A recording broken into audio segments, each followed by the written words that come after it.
It's the reg roll. It's the the reg roll. Hey, 62. What it do, baby? That's what we do right here, man. Reg Roll Sports Podcast. Tuesday, back in the building. It is October the 4th. It's getting spooky. It's getting scary, ladies and gentlemen. Yes, Shoptober. Braves, baby. Oh, yeah. I like that. Shout out to Choptober, the Braves. Well, I'm telling you, we got so much going on right now, man. It's your boy K-Whit. It's Reg Roll Sports Podcast, man. The home team is in the building. That's right. The Honeycomb Hideout is wide open right now. Your baby mama just left on her Uber type thing, you know. We had to drop her off. Uber Black. Yeah, we had to get luxury edition. Had to get her up out of there. You know what I'm saying? Oh yeah, the Uber the XL. big truck. Yeah, basically, we nice minivan with the TV in the back. But you know how we do, man. Each and every week, it's the Reg Room Sports Podcast, ladies and gentlemen. Man, I'm telling you, we got so much to talk about, so much to cover in the world of sports and beyond, to be honest with you, because you know we get into a little bit of everything, because we go where they don't go. So I might as well get it in with the homies.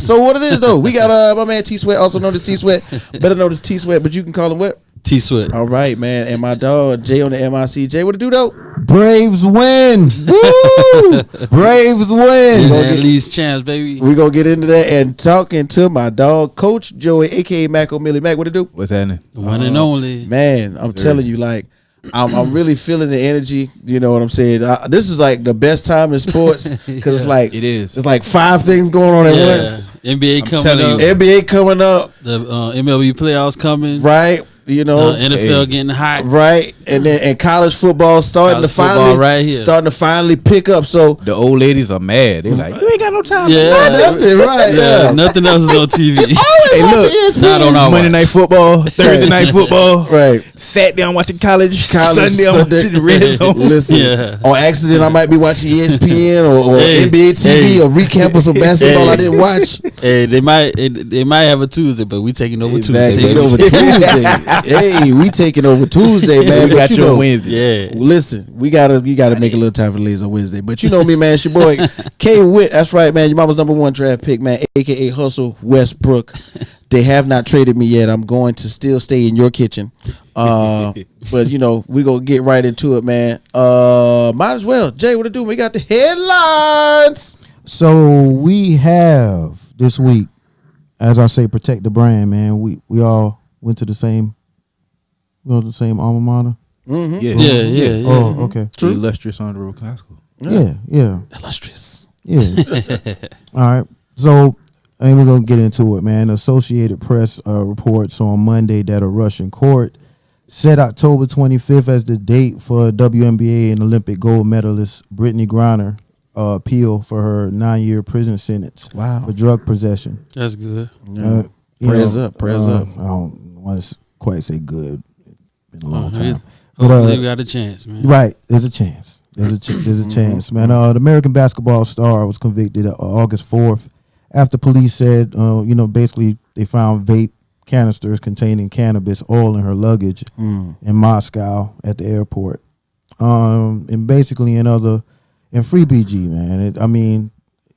She has a chance, but man, it's rough, man. They playing hardball over there in Russia, man. Rough. They playing hardball. Crazy. And in other women's basketball news, man, on a brighter note, man, we got Aja Wilson, man, fresh off of winning the WNBA MVP award and championship, was named the most valuable player of the Women's FIBA World Cup. That's right. The Las Vegas Aces superstar scored 19 points in the win to help cap off a dominant run at the 2022 FIBA World Cup with an 83-61 victory over China in the championship game on Saturday. The win marks the 4th consecutive gold medal in this tournament, and basically for this U.S.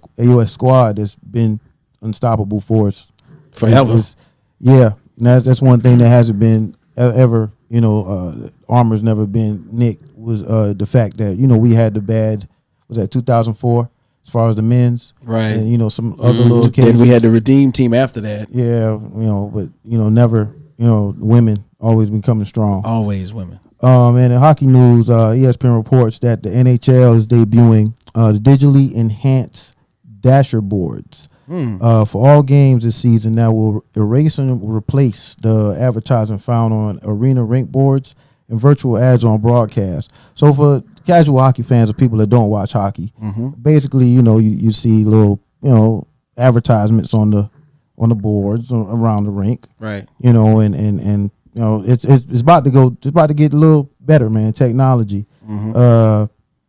So this will replace the scoreboard, also basically, like I said, advertisements, and let's see, basically the broadcast will use the boards and, like I said, in-game stats as well as goal celebration. You know what it reminded me of? I saw something like a preview for it, like like the European basketball court. How they always got like the digital signs around it. Yeah, that's very similar to that. I think that's pretty dope, man. Shout out to the NHL.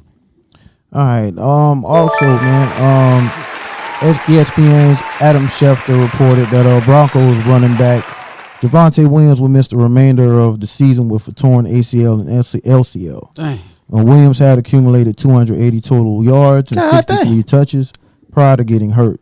Likely candidates to replace the Broncos' backfield, in the backfield, rather, Melvin Gordon III and Mike Boone. Devon Ozigbo, is also available in the practice squad, and they also signed Latavius Murray off of the Saints practice squad. Wow. Okay. Oh, so they took him. Wow. Yeah, Latavius Murray. Shout out to him. He just had a good game. Yeah, right. He scored a touchdown. Yeah, he just was doing something. Oh well. All right. So Tua, for those who don't know, wow, we have a crazy turn of events as far as his injury, him getting hurt, him going back out there on Monday, getting hurt again, right? And we're speaking of concussions, and just going on into what happened and how it happened and the failure to pay attention to what was going on, right?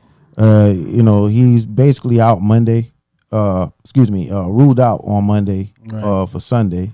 That's basically all I got. But that's that concussion. I feel the protocol, it seemed like they got a little light-hearted about it, lately. I feel you. They say they're going to make some adjustments to it. And then tomorrow he getting investigated by the NFLPA and other people are investigating let's question him about what happened. Let's keep it real. Somebody got fired over that, man. Oh, yeah, I guarantee you, somebody got fired. They fired the doctor. Yeah, they fired the neuro, professional. They cleared him to go back into the Buffalo Bills game. They fired him. And I would just say probably just to protect him from himself. Like, hey man, sit out for a week, man. Just we see your heart. You trying to go out there and put your heart on your sleeve on the field. The jerseys had looked real nice, but that if you can go and look back at that hit, and I think was I talking to you, Sweat? He was like, "Ooh, look at that hit! Yeah. If you see that replay of that hit and how that concussion hand movement, that man, it looked crazy. So I think it's best he sit out for a week. I got faith in Teddy Two Gloves though. Yeah, Bridgewater, he a good backup. He's a good quarterback. But it was a doctor that's urging Tua to retire. After he saw that second concussion he got, it's a doctor that's urging him to retire before something. That's crazy. Before it gets too serious. Yeah. Wow. Dang. That's deep. Prayers up for Tua, man. Real talk. All right, man. So what we got next, man? What we going in college football, man? That's what we do. Man, you know what? Right after the headlines. One more headline about the Braves, man. Oh yeah. I wasn't gonna do it. Man. You wanna save it? We gonna save it for later, man. Okay. Well, I mean, the Braves, basically winning the NL East again. Fifth straight. 2-0. You know what I'm saying? Fifth straight. They basically won, beating the Miami Marlins 2-1. Right. Basically, we needed a Mets loss or a Braves win. Tough matchup. And we made it happen. After we got blanked yesterday 4-0. So, we're going into the playoffs. Right. It's not about divisions anymore. Nope. It's about championships. Right. So far, Snit is he's kind of like changing the culture where these division championships are turning into rings. You know what I'm saying? And chop on. I mean, chopping on is what we're gonna do, man. So we're gonna get a little deeper into the baseball later on in the show. But now we're gonna get on campus. That's right. We got them college football headlines, man. So we're gonna jump straight into it. So the college football top 25 right now, fellas. Should have LSU in it. We see some shuffling going on. Some names dropped, some names stood still. What's been standing out to y'all? Okay, first of all, we're just gonna say this. Alabama is Alabama. Let's just put that up top. Alabama, somewhere up top. And then we got to throw Georgia, even after having the crazy draft class that they had, is still producing. And then we got levels on top of levels after that. Joe. One thing I did notice is that they always had this big what is it, big what? Oh man. Y'all conference? Big Ten. Big Ten and SEC. Yeah. Those are the 4 teams. This is it's true. 2-2. This is true. It's even out. This is true. And you know what I'm saying? Interesting. Now going to it's very interesting. It's gonna be especially towards the end. So let's say Georgia and Alabama play each other in the SEC championship, and then Michigan, Ohio State got to play each other in the big game at the end of the rivalry game. So that'll mess up the four. It's some college football playoff implications with these very big playoff implications. Top 4. You know what I'm saying? I'm feeling really excited about the resurgence of Michigan football. Let's keep it real. Yeah. You know what I'm saying? The other hardball brother. I mean, I'm just saying. I was going. We're gonna kick it with you and Ohio State. We're gonna talk about the boys, but like team up north, they playing some good ball. The Chihuahua, right? Yeah, he said Bart, the team up north. They playing some good basketball. They playing some good football right now. Blake Corum, they got a good running back. Blake Corum, they just handing the ball to him and he just doing it. And of course, they were screaming for Harbaugh to get fired. Like I think maybe like 2 years in a row. Of course, being that like last year was the first year in like a few years that they actually beat Ohio State in the rivalry game. First time in 9 years. 9 years, the first time in 9 years. And they beat us last year. Dang, Joe. And that really saved Harbaugh's job for real. Yeah, I think so. I'm with you on that, and so like I think that's pretty dope.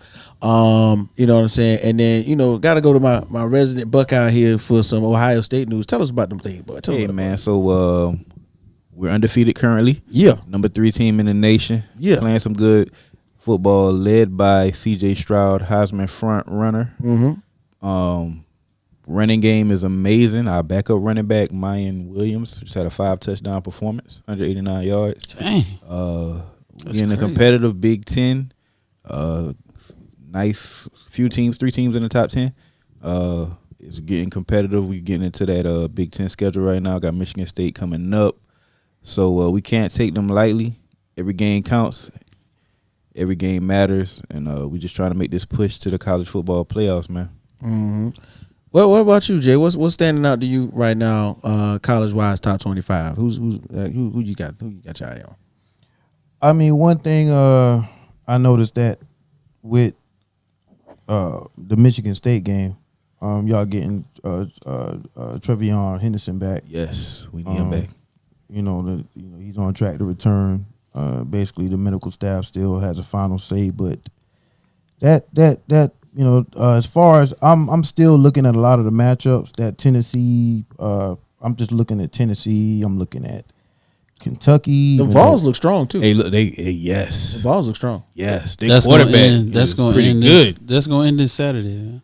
Who they play? They play y'all? They play LSU? Yes, man. It's a big game, but they got LSU. Tennessee also has Alabama and Georgia on the schedule. So, oh my God! Hey, they got potential to make some noise in this SEC. Upsets. They got potential to be unseen in the top 10 right now.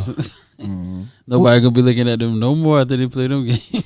Well, y'all defensive back, Seven Banks. Yeah, hurt. Yeah, Mm-hmm. yeah. Thanks for reminding me. Oh man. Yeah, I know. I'm paying attention. You know what? We all right. We you deep, know what's man. going on. We You deep, know what's man. going on. We deep. But I'm looking at a lot of. I'm kind of just sitting back, just waiting to see what these upsets look like. I don't know, when it comes to the college football season, I kind of wait until it gets cold. Yeah. And that's when that not the inter conference play, but when that conference play really picks up, that's when it starts to get serious. Yeah, but it's been a lot of upsets. In the first few weeks, first 4 or 5 weeks, have been a lot of upsets. Yeah. Right. It's been a very entertaining college football. These season FBS so schools far. are coming So out far. and They're getting playing. the bag. Look, they getting bag and they getting a dub. Yeah. They're going back to their small schools with the bag. You know what I'm saying? So it's very entertaining right now. One of the teams that I've been keeping my eye on because of the transition and I'm gonna get a little deeper into it. Pretty much is USC, right? So last week USC played Arizona State. Unfortunately, of course, Arizona State's going through a little bit of controversy.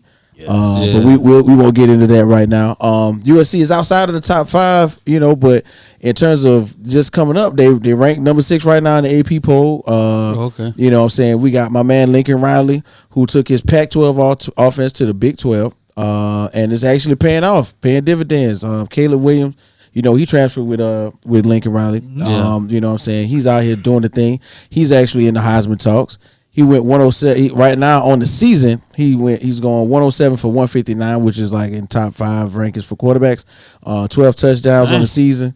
We got running back Travis Dye. He transferred from Oregon, to get to USC.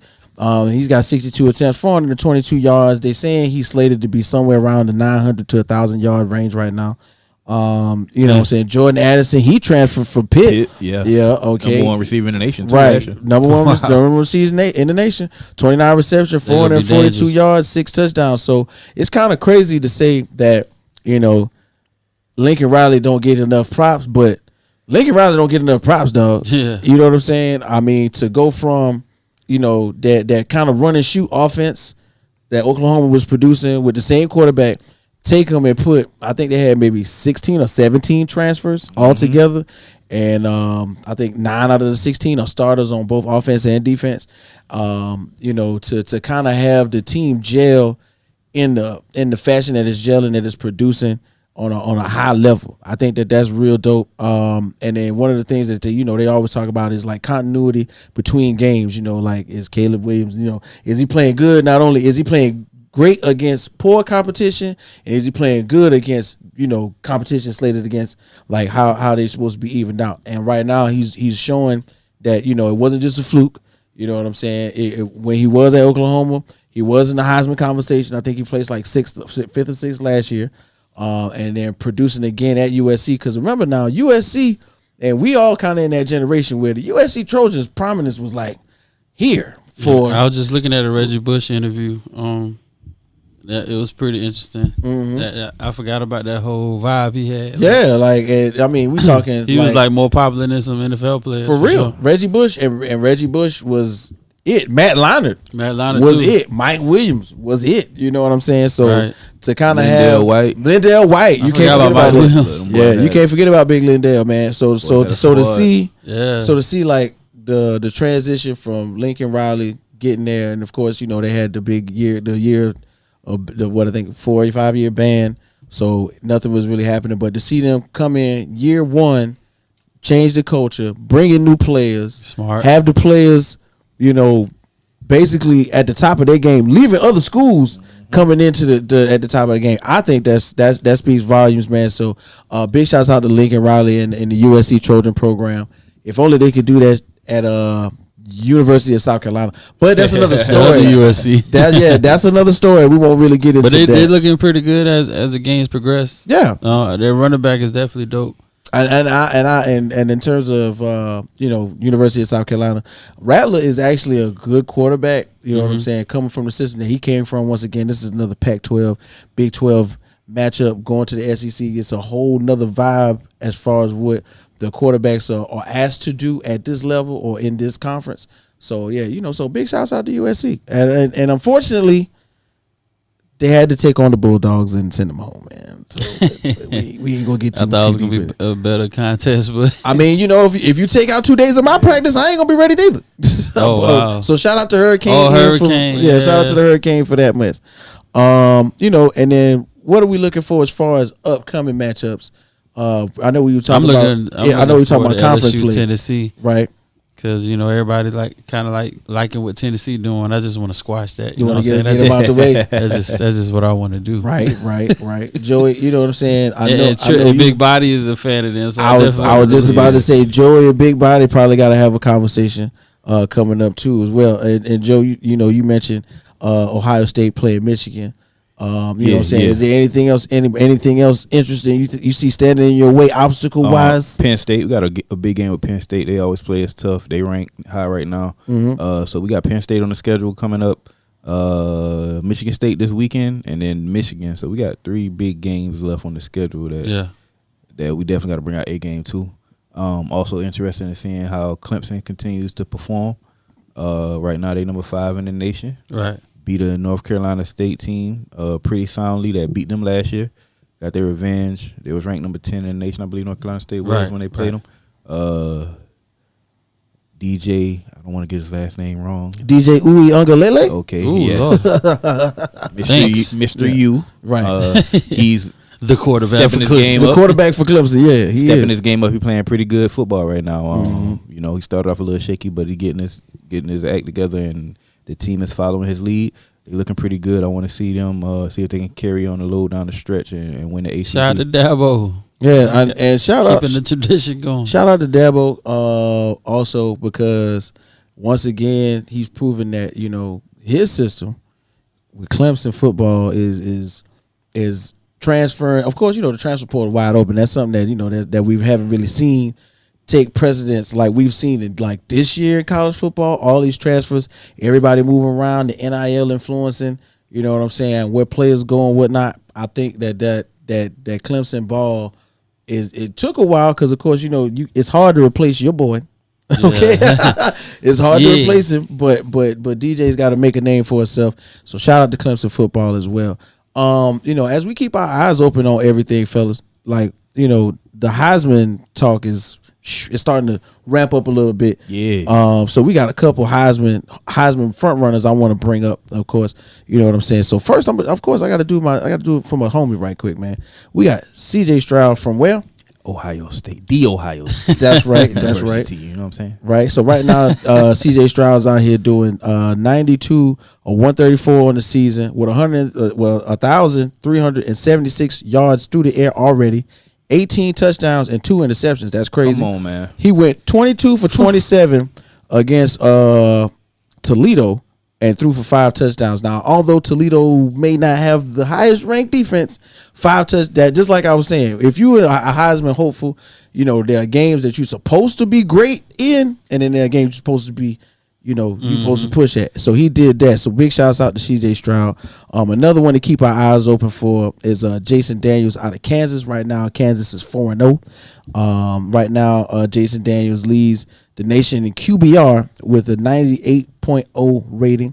At the moment, for the season, he is 73 or 107 for 983 yards, 11 touchdowns. Okay.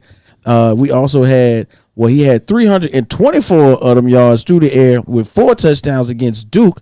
And we can't finesse him. He's a dual threat quarterback.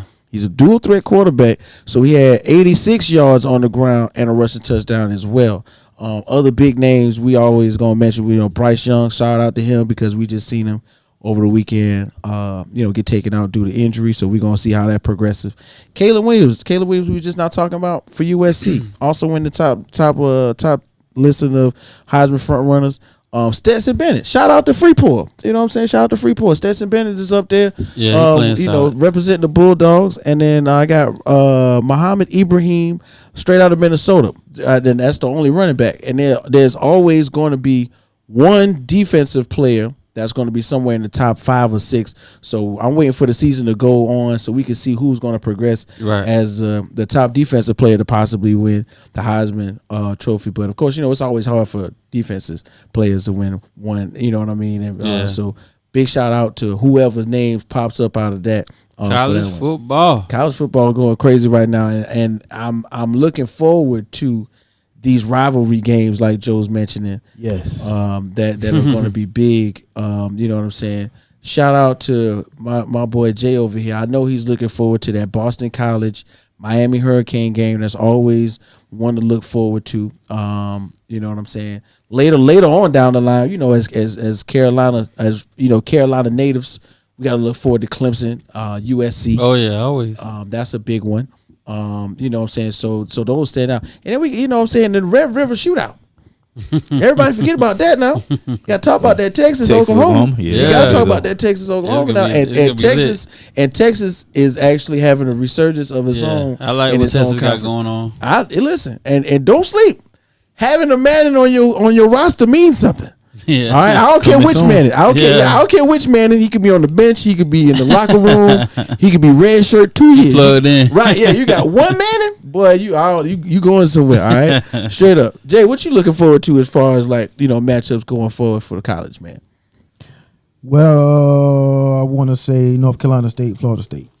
That's a good one. Also TCU and Kansas. Right. That's Kansas. That was the team. I forgot to talk about Kansas. And that quarterback is dope. He a Heisman. Yeah. That's what we just talking about. He just said his name. Yep, Daniels. Yep, he out here. Man. He out here. I want to say Utah and UCLA, but it's another one that I was thinking about.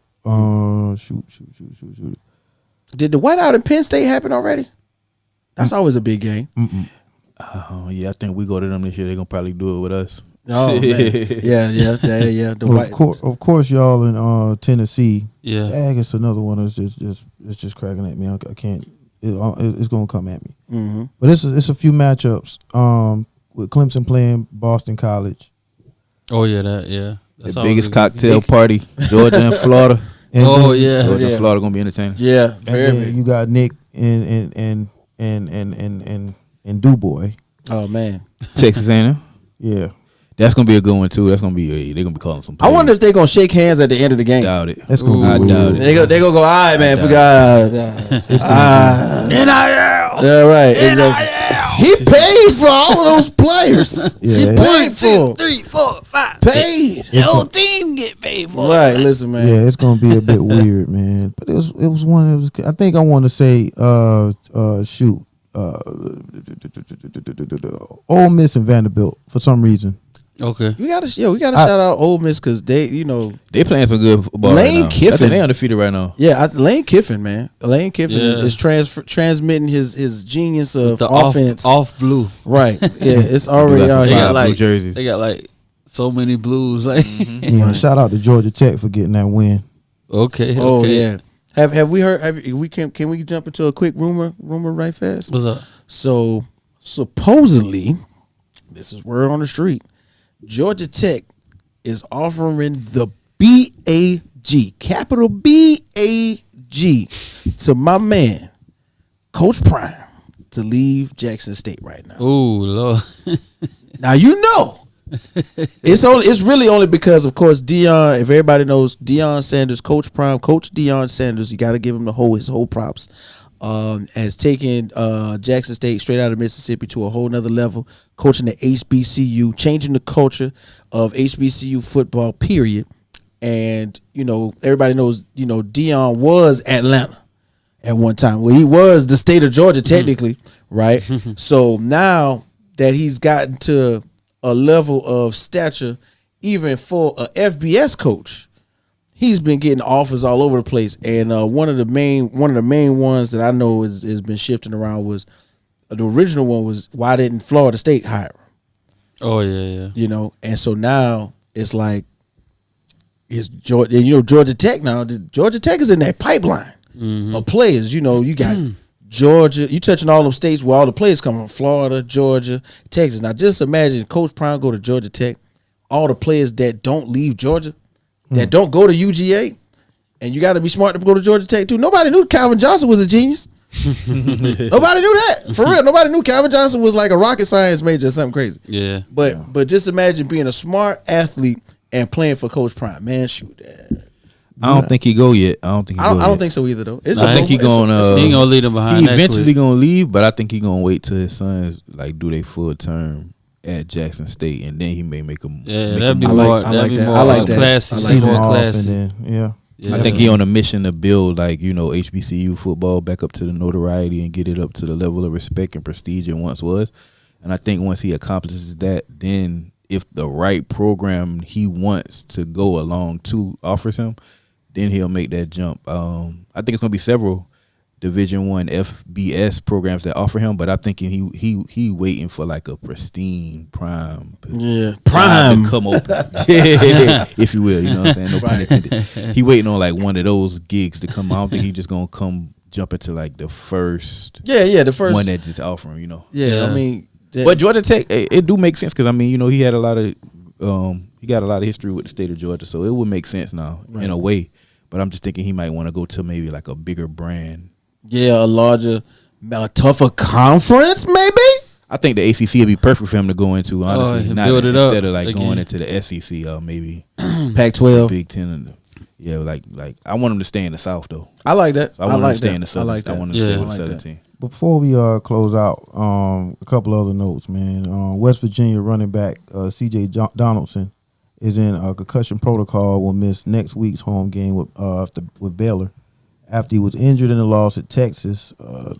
Basically, that was coming from Neil Brown, coach. We also got LSU. We talked about Seven Banks. Dang. He was a graduate transfer from Ohio State, and basically he was injured during the opening kickoff of the game. Quickly taken to the hospital. Dang. He's possibly he's going to be out like 5 to 6 weeks. Dang. Kansas Jayhawks football coach Lance Leopold has no plans to leave. Basically after the Badgers job, has been vacant because of them firing. I want to say his name right, Christ. I want to say he was Christ because he wouldn't have got fired. That guy. Yeah, he's out. He's out. Yeah, so it's basically they bought him out, and he basically just letting everybody putting it out there that he has no intention of going to Wisconsin. He didn't go to Wisconsin. He played. He coached. What was the name of the school? It was Wisconsin. It was another small school in Wisconsin, Division III school. I think he went to like 6 national championships. Just riding. So why not? Why not? Throw it out there. Hey, come on over. You could probably win over here. Right. Especially with the recruiting class they be getting. So. Yeah, Colorado basically also fired their coach, Carl Doro, on Sunday in wake of the Buffalo 0-5 start. 0-5. Like the closest. The closest That's enough said right there. Yeah. The closest margin of victory, I think, was like 23 points. That's not happening. And after getting beat 43-20, man, they pretty much was like, all right, bet we out. They lost 38-13 in the opener by TCU. It was just it's a mess. So that's pretty much it I got for the little notes from college, man. NFL. That's what y'all thinking? NFL. Well, NFL. we got to jump into the NFL. We gonna go on the ball. That's right. NFL headlines going on right now. Week 4 was a week. I ain't It gonna was say tumultuous. Yeah, I was about to say it was a lot of ups and downs in week 4 for the NFL. We all lost. Let's just say it. We all lost. Oh, yeah, all our teams did take a L. All our teams took an L. My team, we saw Took the future. a L. We saw the future though. We took the L, but we saw the future. But we gonna get into The it. number man. is on the right, all right, not the left. Here it goes. So, jumping straight into it, man. We gonna go to. We can talk about the one from last night. Might as well. Rams 49ers. Unfortunately, my man. And we gonna Joey. run down. We gonna run them down real quick. You know what I'm saying? All the games. So Yeah. how y'all feel about the 49er Ram game? Hey, man, we took a L. It's the 7th time these guys done beat us in the regular season. They got y'all number in the regular They season, do, man. honestly, man. They play a physical brand of football. Very It's a physical. very heated rivalry. We don't like each other. And then Debo, man, this guy's just playing out of his mind. It's crazy. Hey, you talk Guys trash to like your boy, ain't it? Ramsey, yeah. Them boys going back and forth on Twitter for a little minute, Yeah. man. Hey, look, this man just got our number. For some reason, like, we just cannot. Raheem Mostert, man, please, bro. Can we stop playing this soft coverage, bro? Let's get physical, man. Let our guys play man up. But to be honest, man, we got a lot of injuries on that O-line. Their defensive line, their front 7 just was attacking us relentless. Had 7 sacks on Stafford. We couldn't get nothing going. It was still a competitive game. We still tried to keep it in there until Stafford threw that pick 6, and then it got out of hand. Right. We knew where he was going. They knew. In week 8, hey, man, this dude will not throw to nobody but Cooper Kupp and Higgins. Bro, you got to expand. Like, you got to get some rapport with some other guys, Stafford. You know what I'm saying? I feel like Odell Beckham be at the hotel room like, see, I told y'all. I mean, hey, please come back, OBJ. We need you. Right. Please come back. Hey, and we got to turn it up, Rams. You know what I'm saying? Look, we the Super Bowl champions. We got a target on our back, but we got to perform to the level that we know we can perform at. Now, I'm going to jump in on this real quick, right? Because I remember specifically watching that game last year, right? And, like Trent Williams, Like they was doing a lot of motion. Oh, they ain't even had Trent. They didn't even have Trent last year. I mean, this game. Yeah, they was motioning Trent Williams to the side where Von Miller was every time. And they're like, but they would motion them and then hike the ball halfway in the stride. So now you got Trent Williams running full speed in the Von Miller. Like, but last night smart. was another, because listen, bro, this is Trent Williams. But you know what I'm saying? But then we had what's my man name? Gesicki? Mike Who? is he played for That's Miami. Dolphins. I'm thinking George Kittle. No, not Kittle. The fullback. Oh, I know you're talking about 44. Yeah, It's 44. Yeah. Start with a J. Juszczyk was out here laying them cats out last night. He was. I'm telling you. 49ers play a physical brand of football. Yeah, bro. and just like you said, and the funny thing is, straight up, we got to give props, man. Props where props is due. Jimmy G, no check, any check, my check, second string check. He playing, you know what I'm saying? Because of course he's a winner. He's a winner. They were predicting that they would possibly trade Jimmy G. So glad they didn't trade him right now. I know they are. Oh my God, you could have Jimmy G could have been in Seattle. Some fans aren't happy, which Right. is so crazy to me. But right. So shout out to let's Big carry Body. on. Shout out to Big Body. Thank God that y'all kept Jimmy G, because if you would have traded him to Houston, you wouldn't have been having this type of success right now. So so big shouts out to my 49er fans. now we got another big game. What about you? Oh no, not yet. We got the Buccaneers and the Chiefs. Chiefs won 41-31. Wow. Yeah, that offense looks amazing in Kansas City, man. Patrick Mahomes put on a show. I'm talking about some highlight reel plays. The highlight reel. It was throws. like some Madden plays, bro. It was Highlight one play reel where throws. he spun around and jumped in the air and then threw a touchdown to his running back. I was like, he out there playing with those guys, man. It's crazy. Hey, man. The level. Don't ever underestimate that man. But Listen. everybody was talking about Tyreek Hill. If you saw the stats, Cheetah. if you saw the stats, Well, they don't need halftime, Cheetah. They don't need that guy. Halftime, the main That thing guy's was happy. they was going, okay, well, he hit 9 different receivers by halftime. They wasn't doing that before, and then I don't know what it is, but whatever Travis Kelce is drinking before the game, I need that. Okay, I need that every day. All right, Travis Kelce. Again, it's Andy Reid, man. It's Andy Big Reid. Andy Reid. It's man. Andy Reid, and Eric Bieniemy. Yeah, Eric I never Bieniemy. can say his name right. You're Yeah, right. and for The real, boys got something, Joe mentioned the, you know what I'm saying, the type of throws that Patrick Mahomes was Oh doing. yeah, that's crazy. Listen, it's man, it's hard to sack. Pat everybody likes to talk about his baseball background. Yeah. You can see it when he playing, dog. Yeah. He get around. He got to get around you. It's like he's trying to get that out from third base. right. Yeah, and he is out here tossing it full strength, It's sidearm, the angles, one the leg. angles he throwing the ball. You know what I mean? And it's crazy because it's Doing like almost this. it's almost like he don't miss when he doesn't miss when on the move. Now standing still, he missed 1 or 2, but when he on the move, and I'm sure they practice that a lot. Is pay attention. You know, Patrick is probably moving.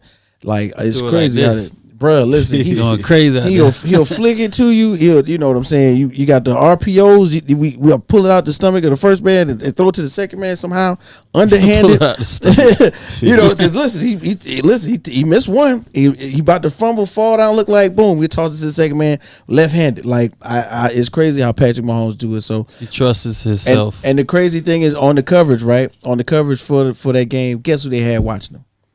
Alex Smith. I know Alex Smith was like, yeah, they had to get me the hell out of here if he was going to play like that. I had Shout out to to go. Alex Smith, man. Yeah, solid quarterback. Solid quarterback. What's up with those scores, though? All right, we got the Packers and the Patriots. Packers won 27-24. That's another tough one, right? That was a good game. Patriots was down to their third They string had the quarterback. game, man. Patriots down to their third string quarterback, and Zach Zappy. came in. He came in and played Yeah, some pretty he good showed football out. too. He did, and he actually looked really good. Took them boys overtime. Yeah. That was a good game. But this is a Aaron Rodgers I told you so game in my opinion, because you know what I'm saying, when he demeaned the wide receivers in press conferences, you know, I'm sure like this Aaron Rodgers is every time I look at Aaron Rodgers talk, he seems like a really thought-provoking guy. Like Aaron Rodgers will read a book and play you in chess and not pay attention to the chess game and beat you. Like, you know what I'm saying? So I feel like he mentally was preparing them to do whatever, like for them to get better by demeaning them in press conferences. And then we're getting the results right now in week 4. So big shouts out to They to playing Aaron all Rodgers. right. They was supposed to lose that game. I mean, they playing decent. And Aaron Jones too. The running back, running back is out here. Running ain't looking good. They rookie wide receivers, Dobbs and Watson. They making some plays right now. Mm-hmm. So we'll see how they continue to. There's no more Valdez Scantling. Damn. All right, we got the Broncos and the Raiders. Raiders 132-23. Finally, they desperately needed that one. First oh my win. God! And their first win. Thanks, Mike McDaniels, for having common sense. You got Josh Jacobs, bro. Run this man. 142 yards. Yes. On the ground. 28 carries. Like, yeah, Josh Jacobs. And he in the contract. Yeah, you not gonna sign him back. Listen, run him in the ground. Like this is get what the balance in there. Everything don't have to be passing to Devontae, bro. So I'm glad they finally balanced it out, and the offense looking a lot better. Yeah, I think this was what they should have probably tried to do the first couple games. You know what I mean? Like, look, the passing game is not where it should be, and normally week 5, 6, 7, halfway down, after you get a little more chemistry, it's worth something. But listen, man, we just like you say, we got Josh Jacobs. You ain't gonna sign him, but they might sign him. But you might as well run the ball. You can rely on that. They relied on it a lot last season. This is like the first game in my eyes that they truly, really put the emphasis on running the ball. The Broncos. Now I don't know if they saw that as a weakness of the Broncos or not, because the Broncos defense is normally pretty stout. But this game, and I ain't gonna lie, man. Like, is it me? Is Russ getting old? Or is it the offense? Like, I'm thinking the offense ain't gelling right. Honestly, he actually looked kind of good with the receivers, a little bit better than usual against the Raiders. Judy, they made some plays. Judy made some plays. I know Sutton got a touchdown. Yeah, Sutton got a touchdown. Judy had a couple big plays. I took him off my fantasy team. Unfortunately, Javonte went down with that season injury. That's gonna hurt them because Melvin Gordon had his 4th fumble in this game. So it was a bad fumble of the season. That's probably why they lost too. Like, yeah, for real. That was a game changing play. Yeah. That was a game changing play. We got the Panthers and the Cardinals. The Cardinals won 26-16. Wow, I feel bad for Baker Mayfield right now. I feel bad. I feel bad for Panthers fans, Panthers fans. That's what I feel bad for. I honestly think I thought they was gonna win. I honestly think that they was gonna win. Had an opportunity to win. This was a more so, in my opinion, a game for the Cardinals to win more so than it was for the Panthers to lose, because of course, you know what I'm saying, with all of the controversy surrounding the Cardinals quarterback, him not properly being prepared, so on and so forth, right? This was one of those games where you saw that young man put on a show. Now, we talk about Patrick Mahomes a lot, okay? And Patrick Mahomes, rightfully so, is a magician when he's not behind center, when he's moving or whatnot. The next best thing is Kyler Murray, in my opinion. When one of my opinion, maybe not. All right, so like we're gonna get to the Philly game in a second, but Kyler Murray is up there in that. Okay, the play is not going right. We got to extend it with my legs. Right. We got to extend it. Well, let me improvise. So Kyler Murray put on, I think maybe at least 2 or 3 of them game like play saving drives with his legs. And so big shouts out to Kyler Murray. You know what I'm saying, proving the doubters wrong, letting everybody know, look, guess what? I studied for this one. And to piggyback on that, man, listen, apologize to all the Carolina Panthers fans. Wow. They're booing Baker like none other. BLOOPERS. In the middle of the game, 3 and outs and bad plays, they're booing and letting them have it. They're calling for Matt Rule's job, and I seen this stat that's crazy. The Panthers are 1-26 when opponents score 17 points on them. So all you gotta do is score 17 points, and you basically beat the Panthers, bro. That's preposterous. Matt Rule, you on the hot seat. As far as I'm concerned, there's nothing you can do to save your job outside of basically going on a colossal win streak, of a Super Bowl. Like, you gotta make the playoffs, or they're gonna get rid of you. They're calling for your job right now, like to get fired in the middle of the season, and rightfully so. You've gone through 3 or 4 different quarterback changes. Nothing seems to work. I honestly think you're a great coach on the college level. I think the NFL is a little different. It's a little bit too much for you. So I just hopefully hope that Carolina, gets another head coach in there. Maybe a D'Amico Ryans from 49ers. Y'all need to really be eyeing that guy. Maybe Eric Bieniemy. Because the defense is there for Carolina. It's just the offense, man, that just can't seem to get it together. You got Christian McCaffrey. He's doing pretty good. You got receivers like DJ Moore and Robbie Anderson. I know Robbie Anderson is mad. Y'all not getting him the ball properly. And he was one of the first people excited on the podcast. Yeah, he was excited when they got. Yeah, he was the first one when they got Baker. But I'm gonna kick it like this, right? I think it's like I remember watching I Am Athlete last year, and Cam Newton put himself out there, and he said, "Man, I put myself in a bad situation 2 times in one season, and I blame me." I feel like Baker Mayfield needs to accept responsibility, like that quarterback stuff, man. You got to get up like quarterbacks, like Tom Brady. Go up there and go, it was me, it was my fault, I suck. You know what I'm saying? Don't blame them, blame me. I feel like he got to do the same thing. And like maybe the team will come around to him more, because remember, he missed all of that stuff that players do in the summertime. You know what I'm saying? Getting to know each other, all of that working out. Yeah. You know what I'm saying? He missed all of that. So that continuity with grown men is important. I think really, really important. It's not like being in college where, look, man, let's play Xbox. Let me go eat pizza with y'all. You know what I'm saying? But I think in real life, Baker Mayfield put himself into a bad situation, and it's starting to show, because he didn't get to do any of those things in the preseason like most players do, and it's really showing. Yeah, we got the Bills and the Ravens. Woo! The Bills won 23-20. That was a close game. Comeback too. Barn burner. Yeah, it was a comeback. I think Ravens was up 17 points on them boys. Crazy. Let them boys come back, man. Yeah. Had a meltdown. Yeah. Marcus Peters. I don't know if y'all saw that. He flipped out on the sideline. The coach trying to get him. He was trying to get to the coach. Like, basically, Harbaugh telling the defense he ain't believing them by having Lamar go for it on 4th and goal instead of kicking the chip shot field goal to go at 3 points on the Bills. End up costing them the game, honestly. A lot of players, they really didn't sit well with a lot of players. Calais Campbell had a post-game interview where he had to gather his thoughts and calm some teammates down in the locker room in front of camera people before he talked to them. It was deep. Like, he really upset that defense, basically telling them, like, I really don't think y'all can stop these guys. I'm going to not kick the field goal and put y'all out on the field. I'm going to put it in my offense hands. That's like kind of slap in the face. They're taking it the wrong way. I mean, they're taking it the hard way. Taking it to heart. Yeah, they're taking it to heart. Kudos to the Bills for coming back, though, man. Josh Allen, heart of a lion. Right. They finding a way to win. They finding a way to pull these games out. Very competitive game. Both these teams will be playoff teams, and we possibly may see this a playoff rematch. Yeah. I really dig that, Joe. You got a huge point. Another thing another way I had to think about it is, like, seriously though, before that for that last drive, like, and the beginning of this season, like, I felt like, and not okay. Let me back up. The Baltimore Ravens. They precedence all year long, every other season, is their defense. I can get that.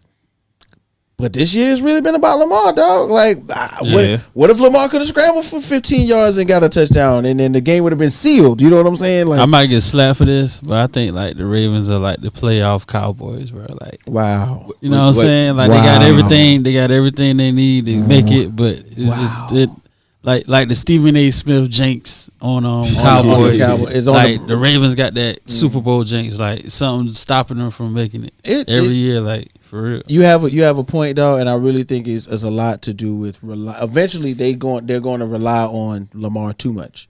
They always do. And this is an example. All before this week, Lamar Jackson was doing awesome, bro. Awesome. But it didn't prevail. I mean, certain teams. Speaking of certain teams, teams, got a real defense, so you're not going to Lamar. Yeah, Lamar might not about to do all that stuff he was doing the first 3 or 4 weeks and 4-5 touchdowns. You're not about to do that on the Buffalo Bills defense. Yeah, no, you're gonna have to earn every score you get. Von Miller's the ageless wonder on that line. Speaking of earning every score you get, yeah. The Jaguars-Eagles game, the Eagles beat my Jaguars. I'm gonna sit back on this one, 29-21. You know what? Let's talk. Y'all started off hot. Yeah, we had a 14 to zip lead, and shout out to Dean at Philly Special. Oh yeah, shout out to Dean and his daughter that was out there at the game. They saw it in person, but we had a 14-0 lead, and just letting them boys walk us down, man. And we finally woke up in the fourth quarter. Wow. But it was too little, too late. too much fumbles from Trevor Lawrence. Man, you gotta get that. You can blame the rain, but at the same time, that's too much fumbles, man. You can't and stop the rain. Then we had a chance to come back at the end to tie the ball game up, but first play of the drive, another fumble. So we just gonna take that one to the chin. It was the Eagles, which they say is the best team in the league right now. So shout out to the boys. Got to give it to them. We got the only undefeated team left, man. We got to keep it real right now. The Eagles is looking mighty tough. Yeah, their game plan is very, very well done. Jalen Hurts playing good football. Miles Sanders he's staying healthy. First of all, Miles Sanders is finally staying healthy, and this guy is really running the rock. I think he had over 20 carries this game, another 100-yard game. Smart too. He running. Yeah, he's letting the blocks develop. And he's taking advantage of opportunities. He's not taking, and this is crazy. He's not taking the same type of pounding that I saw him take, like on his body with the. And that's probably why he's actually like waiting. He's not like just bursting into the hole. Like he's waiting until the holes come open. They got a real good offensive line. Well, they got a good real from top to bottom team. In Philly. Right. Offensive line is good. They had 2 injuries on the offensive line. I think they're gonna be able to bounce back. But their defense, man, like I said, that defense is really coming along. One of the best in the NFL. Yeah. You're not going to run on them. You're not really going to pass on them. But I'm going to talk my ish, man. If it wasn't raining, we might have said something. Let's go to the next game. Cowboys and Commanders. Wow. Cowboys won 25-10. Hey, Jay. Cooper. Talk about your boys, man. What's up, dog? What happened, bro? Hey, them jerseys was so hard. For real, bro. I can't stun on you, dog. Like, if we blow up, Jay, I'm getting you that black and yellow Commanders jersey. You need to put that in your cart. Right? Yeah, them joints is hard, bro. No lie. Tell us about that game, man. I know you caught it, bro. What's up? Those jerseys were dope, man. Seriously, man. I mean, I can honestly say, man, I never seen a team lose and look so good. The boys had it, man. The boys had it. Feel good, look good, play good. I'm liking what we getting out of Dotson. Liking the fact that Terry's kind of waking up and beating these matchups and these double teams. Waiting for Robinson to get back. Yeah, I'm excited to see what he does for y'all team. Right, Brian Robinson will be activated on Thursday. Or should I say for game time. And we'll see what kind of snaps he'll be looking at. But we might be able to open up the offense a little bit. Yeah, just a little bit more. I think so, man, and it's kind of cool to see Carson Wentz progress a little bit week by week. It's not. He regressing. But last 2 weeks. In the Chiefs shot out, he started off strong the first 2 weeks. The last 2 weeks, he ain't been looking good at all. But I mean, but the idea is he could. I think it play some good defense. It can only get better. I think. Defense, and for real, it can only get better, especially when y'all playing. You got to play with who's on the roster, who's on the schedule. I think with the next 2-3 weeks looking like not solidified wins, but possible wins. Carson Wentz coming back. I think it's a little bit of a resurgence. I can't say that about my quarterback, but let me touch on the Cowboys real quick, man. Look, that defense is looking really scary. Okay, it's really looking scary out there. Like, that's a top 3 defense. Right. Got the secondary in place. Right. Hey, Cooper Rush, 4-0 as a Cowboy starter, 3-0 this year. Oh, wow. I mean, he's holding the fort down till Dak can get healthy. They doing just enough on offense to get the job done, and their defense is carrying the load on defensively. And man, look, the Rams run into them next week. It's gonna be a good matchup. We'll see. Hey, I think y'all gonna beat them, man. I think we'll take care of them too. We'll take care of them. They can't score with us. Well, we gonna see. But the Cowboys playing some good football right now. For sure. We got the Browns and the Falcons. Falcons won 23-20. I think that's interesting. Once again, big shout out to Freeport, one of our big supporters, one of our main subscribers, and Juice. And Juice, you know what I'm saying? Two Falcon fans. This was one of them games where I had to catch the highlights because I missed it when I was on. Falcon games be like interesting. Hey, it's coming down to the wire a lot of their games. Mm-hmm. This particular game, look, Falcons 2-2 and they in the lead right now, tied with the Bucks for the AFC. I mean, excuse me, the NFC South lead right now. Right. Mariota. Still his job to lose. Yeah, he only completed 7 passes in this game. They really relied on the run. Yeah, they really relied on the run. His highest QBR was like 40 something. Dang. They really relied on the run this last game. That's crazy. So right now we pretty much waiting for the Bluebirds. We waiting for the Bluebirds to come out for Atlanta as well. But now Patterson. He's out injury with reserve. You got to have a knee surgery that's going to be at least 4 weeks. They got Agile. He ran for over. Who got Cordell Patterson? I do. Oh, no, dang. I don't. Not in that league. I got him like in 3-4 leagues. Oh, okay. Yeah. Dang. But let's go to the next game. Right. Texans and Chargers. The Chargers won 34-24. Mm-hmm. Now I'm gonna talk about this one real quick. Yeah. Let's keep it real. The Texans got 24 points, man. That's real. On the Chargers. All right. I don't know if y'all know. Davis Mills, as big shouts out to one of our earlier Lovie Smith. Yeah, one of our earlier interviews, you know what I'm saying? Because somebody came and told us about Davis Mills. Y'all remember Steve-O talking about Davis Mills? Yeah. I really was like, you know what, man? Let me see what he's talking about. I caught that. I caught the highlights on NFL Network, and I was like, man, you know what? That actually looks like a quarterback. Not like a second string quarterback, but a starting quarterback. Not a flashy quarterback, but he plays the quarterback position. Yeah, Damian Pierce looked good. That running back, running back they got, he really showed up for him. You saw that game. Cut? Yeah, he was out. That 1 foot out. He got light. He got like a 75-yard run on them boys. Yeah. But hey man, Austin Eckler finally came around for the Chargers. I think he had 3 touchdowns. He started off hot, bro. Hot. The segment last time, please wake up. He actually woke up. Right, he definitely woke up. I think he heard you, Jay. The offensive coordinator for the Chargers woke up like, run this guy. You got Eckler. You know what I'm saying? Get him more involved. Get him the ball. You know what I'm saying? I'm sorry. We kind of messed their head up. You know what I'm saying? When they played us. Mike Williams got going, had over 100 yards. Hey, that's dope. Chargers offense looking like they finally hitting a stride. Mm-hmm. All right. We got the Titans and the Colts. Titans won 24-17. Mm-hmm. I don't give a about either one of those teams, so y'all can talk about them. I would not talk about them. Big Derrick Henry, man, had a nice game. Couple scores on the ground. Get well, Shaq Leonard, man, he got a concussion during that game early too. And they just word he broke his nose. For real? Yeah, he broke I his heard nose. that. That's gonna put him out for a little bit. Yeah. That's gonna put him out for a little bit. Just bounced back from that back injury too, man. I mean, a perennial Pro Bowler, highest paid linebacker in the NFL. So, hey, get well soon, Shaq, man. Get shout out to SC State, baby. Real talk. Hey man, and I'm gonna say I'm disappointed in all this fuss we made about Matt Ryan, and it's not looking like it's working. He see why they call him Matty Ice, because he cold. He colder than a mother. He's not. And now he cold in the cold. And now Jonathan Taylor with a high ankle sprain. Right. So now Matt Ryan, you're gonna have to step up. That's who need to wake up. After injury, I give you some time with your injury, but you need to wake up. He need to wake up. What's the next one on the docket? The next one is the Bears and the Giants. The Giants won 20-12. Let's keep it 1,000, man. And we're gonna talk about it deeper later on in the show. The NFC East is coming alive right now. Hey, bro. 4-0 team and 2-3-1 teams. Yeah, listen. The playoff started today. They had 3 teams in that mug. Right, and that's crazy. And that's crazy. You know what I'm saying? And big shouts out to my dog, man. One of my coolest people I know, man. Saquon Barkley, man.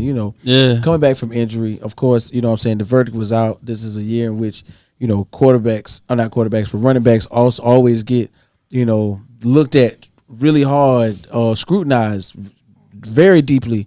They're going on their second, third year, especially after coming off for an injury. So I like the fact that Saquon Barkley is actually producing. You know what I mean? He's taking the carries without fear. You know what I'm saying?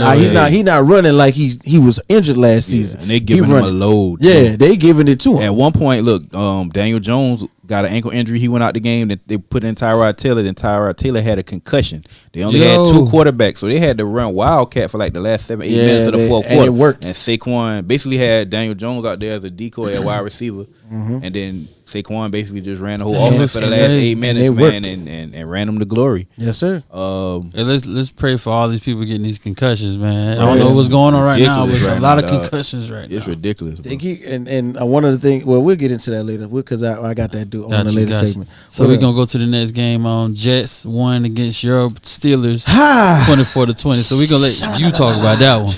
Listen, man. We're gonna talk about. We're gonna get in depth in that one, but I'm gonna keep it 1,000, man. I'm a proponent for trial and error. If you don't succeed, give you another. Let's try again. Yeah, but I don't know how many. Yeah, I don't know how many tries they're gonna give Mitchell Trubisky. He done with Kenny Pickett to start. Listen, I watched that game and I felt like once again the play calling is not for what Mitchell Trubisky does well. But I'm gonna keep it 1,000, man. Zach out here looking like he balling. Yeah, you know what I'm saying? He looking all right. He was shooting some cobwebs. And you know, he came out there. You know what I'm saying? He was throwing it all around the barn. He made some really nice off center throws. Shout out to Kareem. Shout out to Kareem. They looking decent, man. Yeah, and them picks. Salah got them. The 500 defense right underrated. Now. Defense playing pretty good football. Look, got a nice 1-2 running back combo with Breece Hall and Michael Carter. And Breece Hall is doing it too. I mean, look, Garrett Wilson from Ohio State, rookie wide receiver. You Solid got Corey receiver. Davis. You got man. They got weapons. You got Tyler Conklin at the tight end position. Right. They got weapons around Zach Wilson. And they say his numbers pretty good. The tight end. They are. Conklin's up there as far as tight ends. So I mean, everybody was wondering how the team was going to adjust and transition from Joe Flacco playing the first 3 games to Zach Wilson now coming back taking over the reins of the quarterback position. Did not skip a beat. And it looked pretty good, man. Zach looking fearless out there. Playing some good football. Jets are looking pretty decent, man. They actually got a better record than the Patriots. Right somebody now. Mama was in the stands. Wow. Speaking of defenses, the Seahawks won 48-45 against the Lions. Let's keep it real, man. You know what I'm saying? They wrote me off, but I ain't right back. All right. Shout out to Geno Smith. That's a dope line. All right. This was a shootout. Shout out. Yeah, exactly. This was like the game you wanted some fantasy players playing in because man, points was everywhere. Crazy in points this game, was everywhere. They said it was almost 1,100 total offensive yards. What? Right. And in this game. Crazy. And the thing is, if you looked at that score, you would never think that Geno Smith was out there winging it. But I think he got like 325. In the air, and it was, and for real, you know, we were talking about it off camera, man. Geno Smith has been the backup for Russell for I think the last 2 or 3 years. He's been observing the offense, you know backwards and forwards, watching somebody, a Pro Bowl quarterback play, and now it's my turn. I really feel like him and shout out to Cooper Rush. They taking advantage of the moment right now. You know what I mean? And Pete Carroll. Yeah, and Pete Carroll. Man, listen here. He got some points to prove. Yeah. Listen here. I don't know if y'all noticed, but Pete Carroll got gum in his mouth every game, and he running. And he running the side like when they scoring. They got to put him on. He's 70 years old. He's 70 years old. He legit 70 running out right. there. Like, Pete Carroll be full speed running on the sidelines. There's no way. Hey, coach, keeping them young, man. They need to put him on two endorsements. Sketches. Oh man, and Juicy Fruit. Yo, yeah, Sketches and Juicy Fruit. He be real good for them. Hey, but the piggyback on this Geno Smith. Hey, look, Geno Smith is leading the NFL in completion percentage with over 77% complete pass. Who would have thought that? I mean, crushing look, Russell Wilson's stats right now. Yeah, I seen a side by side comparison, and Geno has them beat across the board in almost every category. Seattle playing some good football. I will say that this game right here is a testament to how bad the Detroit Lions defense is. How high scoring this was. Right. But I mean, hey, Rashard Penny running like a monster. Had a good game. DK had over 100 yards. Yeah, DK. Hey, DK, we seen you get carted off too because you had to go He had to take a boo boo. Yeah, like yo, that was a little funny right there. That was a little funny. I thought he got hurt. I was like, he on the cart? Oh, what happened to DK? Yeah, he was focused too. He was about to drop out. He didn't want nobody to see the smell it. He had to seen go. that tweet? He had tweet. He said he couldn't make it walking. Yeah, man. Listen, hey, that is right though. He could have just walked to the. Yeah. It wasn't. It was gonna happen. He had to get it out. He had to go, bro. All right. And he had on white jerseys. Oh man. And then we got the London game. The Saints against the Vikings, 28-25, went down to the wire. Field goals matter. That's all we're gonna say. Right, field goals, man. The double dunking. Hey, this was a highly entertaining game. I woke up extra early. Okay. You know what I'm saying? While I was setting my fantasy football lineup, so I was watching this game, and it didn't disappoint. No. Jameis Winston it disappointed me. But Andy Dalton, the Red Rifle, stepped in. The Red Rifle. He played okay. Latavius Murray with a touchdown in that game for New Orleans. They had some good backup players step up. Chris Olave, the rookie out of Ohio State, stepped up. He had over 100 yards, I believe. Almost 100 yards. He had a touchdown, his first career touchdown. What's my man named? The quarterback, running back, tight end. Taysom Hill. Shout out to Taysom Hill. He had a touchdown too. He had a touchdown too. Made a big play. That big. I'd be scared to put him in fantasy. That big wildcat play that he do, man. I mean, it's one of the really can't stop it. Yeah, it's one of the most unstoppable plays. I don't know. You know what he about to do. It's crazy. You know he's finna run it, but you just can't. But at the same they time, block it so good. But at the same time, if he do stop, he can throw the ball.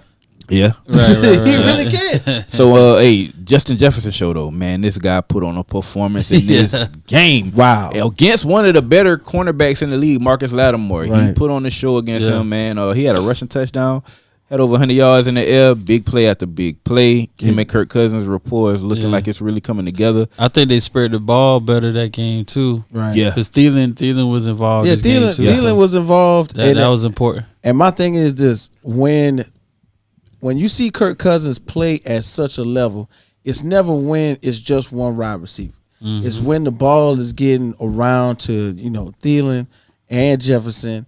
You know what I'm saying? Irv Smith, and Irv Smith is kind of like the X factor. You know what I'm saying? Mm-hmm. If he can, you mess around. It doesn't look fast, but he can get 20 yards off you. You know what I'm saying? Mm-hmm. So I'm really like gonna throw Kirk Cousins in there into the most improved ballot box right now. You know what I'm saying? Okay. Straight up, because if they play this way going forward, who knows where it could take them.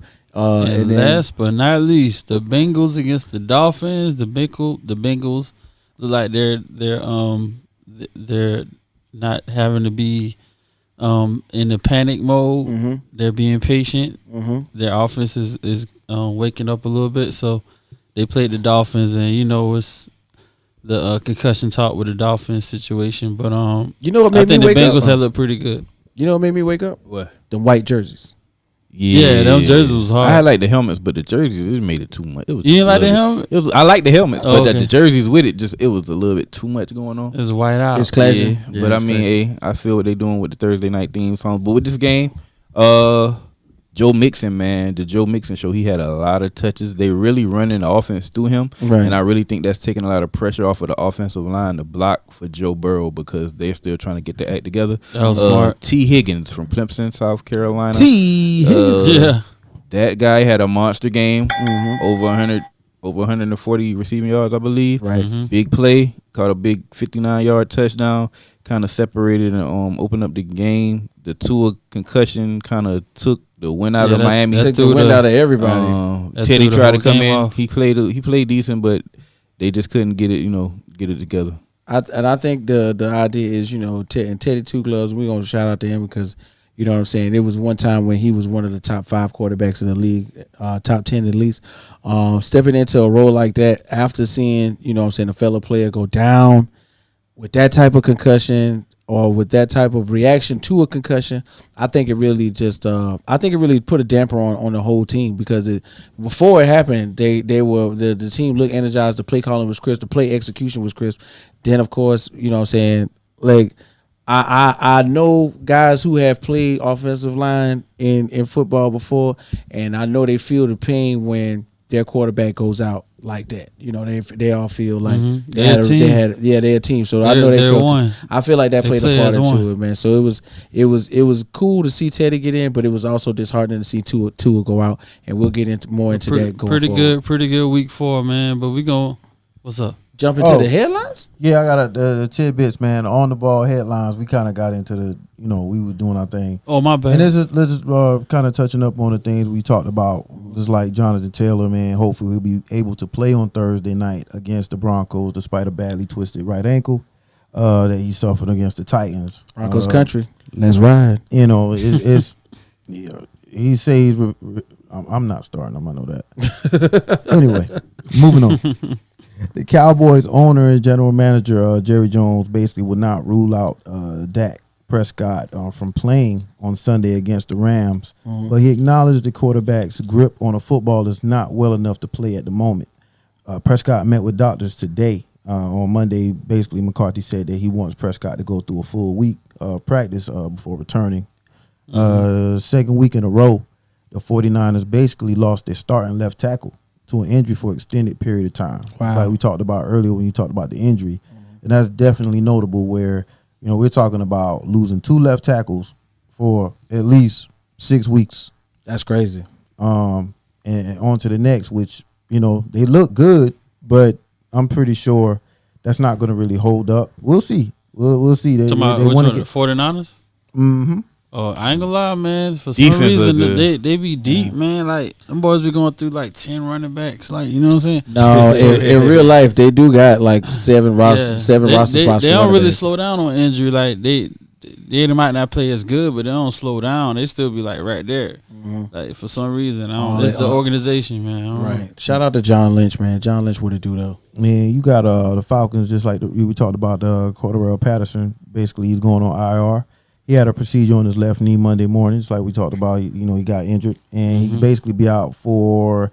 You know, they're gonna get a timetable after they clean up everything. It's just a little cleanup. He was the number 3 rusher going into the 4th week. Damn. Which is, you know, just like he was putting up some numbers, baby. And we had we had Baltimore Ravens cornerback Jimmy Smith, who's 34. And spent 11 seasons with the Ravens, basically calling it a retirement. Hey. And he'll forever be remembered for stopping Michael Crabtree from making a catch on the 4th down on the goal line stand, which preserved the Ravens' 34-31 Super Bowl victory over the 49ers in February 13. That man eats free and be more forever. Pulled up at the Rusty Scuppered in Baltimore, man. One of my favorite restaurants out there too, man. And last week, you know what I'm saying, we got slot receiver Jamison Crowder basically has a broken ankle and will likely be placed on the injured reserve. Damn. Yeah. I mean, he's against the Ravens. That walk to the kitchen going to be the worst when you got that broke ankle, bro. Yeah, he got that air cast on the way out. You know, definitely not a good thing. So, you know, that's pretty much it, man, for those little notes. Yes, sir. What a wonderful NFL. So what we got going on? Well, that's your boy K-Whit. Well, that's crazy, man. You know, as we going forward, you know, every once in a while we go where they don't go. So we gonna do a little something. We gonna do a little something funky. Literally, we gonna do something funky right now. Okay, we're gonna play a little game, folks. We're gonna play a little game. Shout out to all my subscribers, everybody watching right now. I need you to make sure you got your chat bar up because we're gonna need you to participate in this. We're gonna play a little game. We're gonna play NFL Jukebox. Okay, we're gonna put a quarter in the machine. Okay, we're gonna pick a song and we're gonna see what it relates to in week 4 of the NFL. Okay, now everybody, you know, you got to put your imagination hat on right now because of course we can't play the song for you. Okay, because YouTube is gonna cut it out. So we're gonna figure out a way to get it done. Okay, now first of all, we're gonna talk about a reason why. We're gonna give a piece of the song. I might do a little acapella, and then I'm gonna tell you. Then we're gonna get into. Then we're gonna try and see what we come up with as to why I picked that song. Okay, y'all ready for it, boys? Go ahead. Y'all ready for this? Yeah. Okay. So first off, number 1, right? All right, we're gonna try. All right, now first of all, here's the hint, right? Yeah. Jamie Foxx. All right, Jamie Foxx. Boom. That's the hint, right? Peach State. Okay. Georgia. Hey, hit the button. Georgia. That's what I'm talking about. So look at that. See, Macomilly gets a point on that one. Yeah. Okay.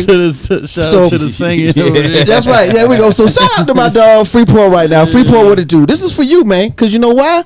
Georgia had a hell of a weekend, man. I ain't gonna lie to you. So check this out. We had UGA, the Falcons, and the Braves capping off a hell of a weekend, okay? So number 2, Georgia beat Missouri Tigers 26-22. Right now, Georgia is 5-0 behind Kirby Smart. And this is, of course, we're getting heavier and heavier into conference play right now. The Atlanta Falcons defeated the Cleveland Browns 20-23. We just talked about that. Y'all should have been paying attention. And then the Braves, we just mentioned it. The Braves capping off a hell of a season. Well, pretty much they only got like 2 more games left, right? But we know right now they are going into the season, right? The National League standings closed and sold up. They basically might as well say forget it because once again they are division champs. So boom, there you go. Good shout out to Joe. I like that right there, Joe. Yes, you came in clutch with that one. Now I got another one. Okay, I got another one. All right, you ready? Time. Midnight. Steeler football. It's an old one. Y'all don't know? Midnight Train to Georgia? That's close. All right. It's Wilson Pickett's I'm gonna wait till the midnight. I'm gonna wait till the midnight. I ain't never know who sung that, but I know the song though. Yeah, okay. So guess what? You want to know why we talk about that? Why? Because Kenny Pickett and Zach Wilson put on a debut special. Because you know why? Kenny Pickett, of course, Steelers' #1 draft pick, got a chance to go ahead and get out there on the field. He went 10-13 for 120. He threw 3 interceptions. But he ran for 2 touchdowns though, so I'll eat that. I wasn't trying to give away the hints when we was talking about it earlier. But then of course we got Zach Wilson, 18-36, 252, 1 touchdown, 2 interceptions. Okay, and it's kind of like we got to see two young quarterbacks for the first time. Yeah, so because of course Zach Wilson was out week 1 with an injury. Flacco came in and held it down for him. But just like we mentioned, he shook the cobwebs off and he held it down so the Jets could get a win. I'm not going to say that again. But I seen a stat real quick with Kenny Pickett. He threw for 204 yards. 102 of those yards went to Pickens, wide receiver. So Pickett to Pickens, looking like a good combination for the future. And shout out to Pickens because if y'all watch those run plays, he is mashing up them cornerbacks, boy. He really like to block. I love receivers that do everything. Y'all remember just Hines want to Ward? run routes, catch the ball, still running blocking. Y'all remember Hines Ward? Y'all know for one of the best Hines ones. Ward used to be the best blocker ever. He like to block more than catch. SEC wide receivers, man. Go ahead. Here you go. Here you go. He said we calling out these SEC wide receivers. Okay. All right. So we're going into another one. Okay. We're going to say Disco. Dade County. Philadelphia. I don't like Disco. Dade County. I don't like Philadelphia. Philadelphia. All of the Philly. I'm trying to. This one is a little tough. You got to shout out to my mama. My mama got me on all this disco, so that's how we doing it. Y'all give up? I thought you was gonna keep it like hip hoppy. No, we getting there. We getting there. We going around. We go where they don't go. So even with the games, we gonna go. Y'all ready? Yeah. We gonna do Anita Ward, Ring My Bell. You can ring my bell. That's it. Ring my bell. Y'all want to know why? Because Tua caught another concussion in Miami. Get it? Philadelphia, the bell. Come on, Miami, the Dolphins. Yeah, you see, you got to tie it in together. So of course, you could have did Young Dolph though, like Flipper. Oh man, because that would have been too easy. I want them to be guessing. But so right now with Tua having his second concussion in technically 2 weeks, what I'm saying, we mentioned that earlier. So I hope he was paying attention. The neurological inspector that does when they put the 10 over, when they doing the concussion protocol, he got fired for not properly diagnosing Tua with a concussion, or possibly, this is a possibility, maybe Tua said, "Hey man, forget all that. I'm going back in." I was watching First Take, right? And Bart Scott, former linebacker for the New York Jets, he basically said at the beginning of training camp, they have this test they give you. It's a kind of test that goes along with what happens with the concussion protocol if you catch a concussion. So they ask you a series of questions, I believe, and then if you grade out on the test better than what you if you grade out when they have you going under the concussion protocol, if you get a concussion or they suspect that you have a concussion in the game better than what you started out at the beginning of the season, they let you play again. So if you answer it dumb when you don't have a concussion, and you answer it smart when you do got one, you can play. Pass. Yeah, so they basically saying players on purpose get a low score at the beginning of the year so they can make a higher grade if they do got a concussion because they want to continue to play. That sounds like it. They said that, and then now the NFL are basically saying that we're going to approach concussion protocol a whole different way. They should. They're going to develop some new rules because it's not working. Yeah, we kind of let the cat out the bag with that. Yeah, listen, Bart Scott, I ain't gonna lie, you know what I'm saying? Can't wait to tell him. And I think that I'm thinking that the firing of this doctor is he's kind of like the scapegoat.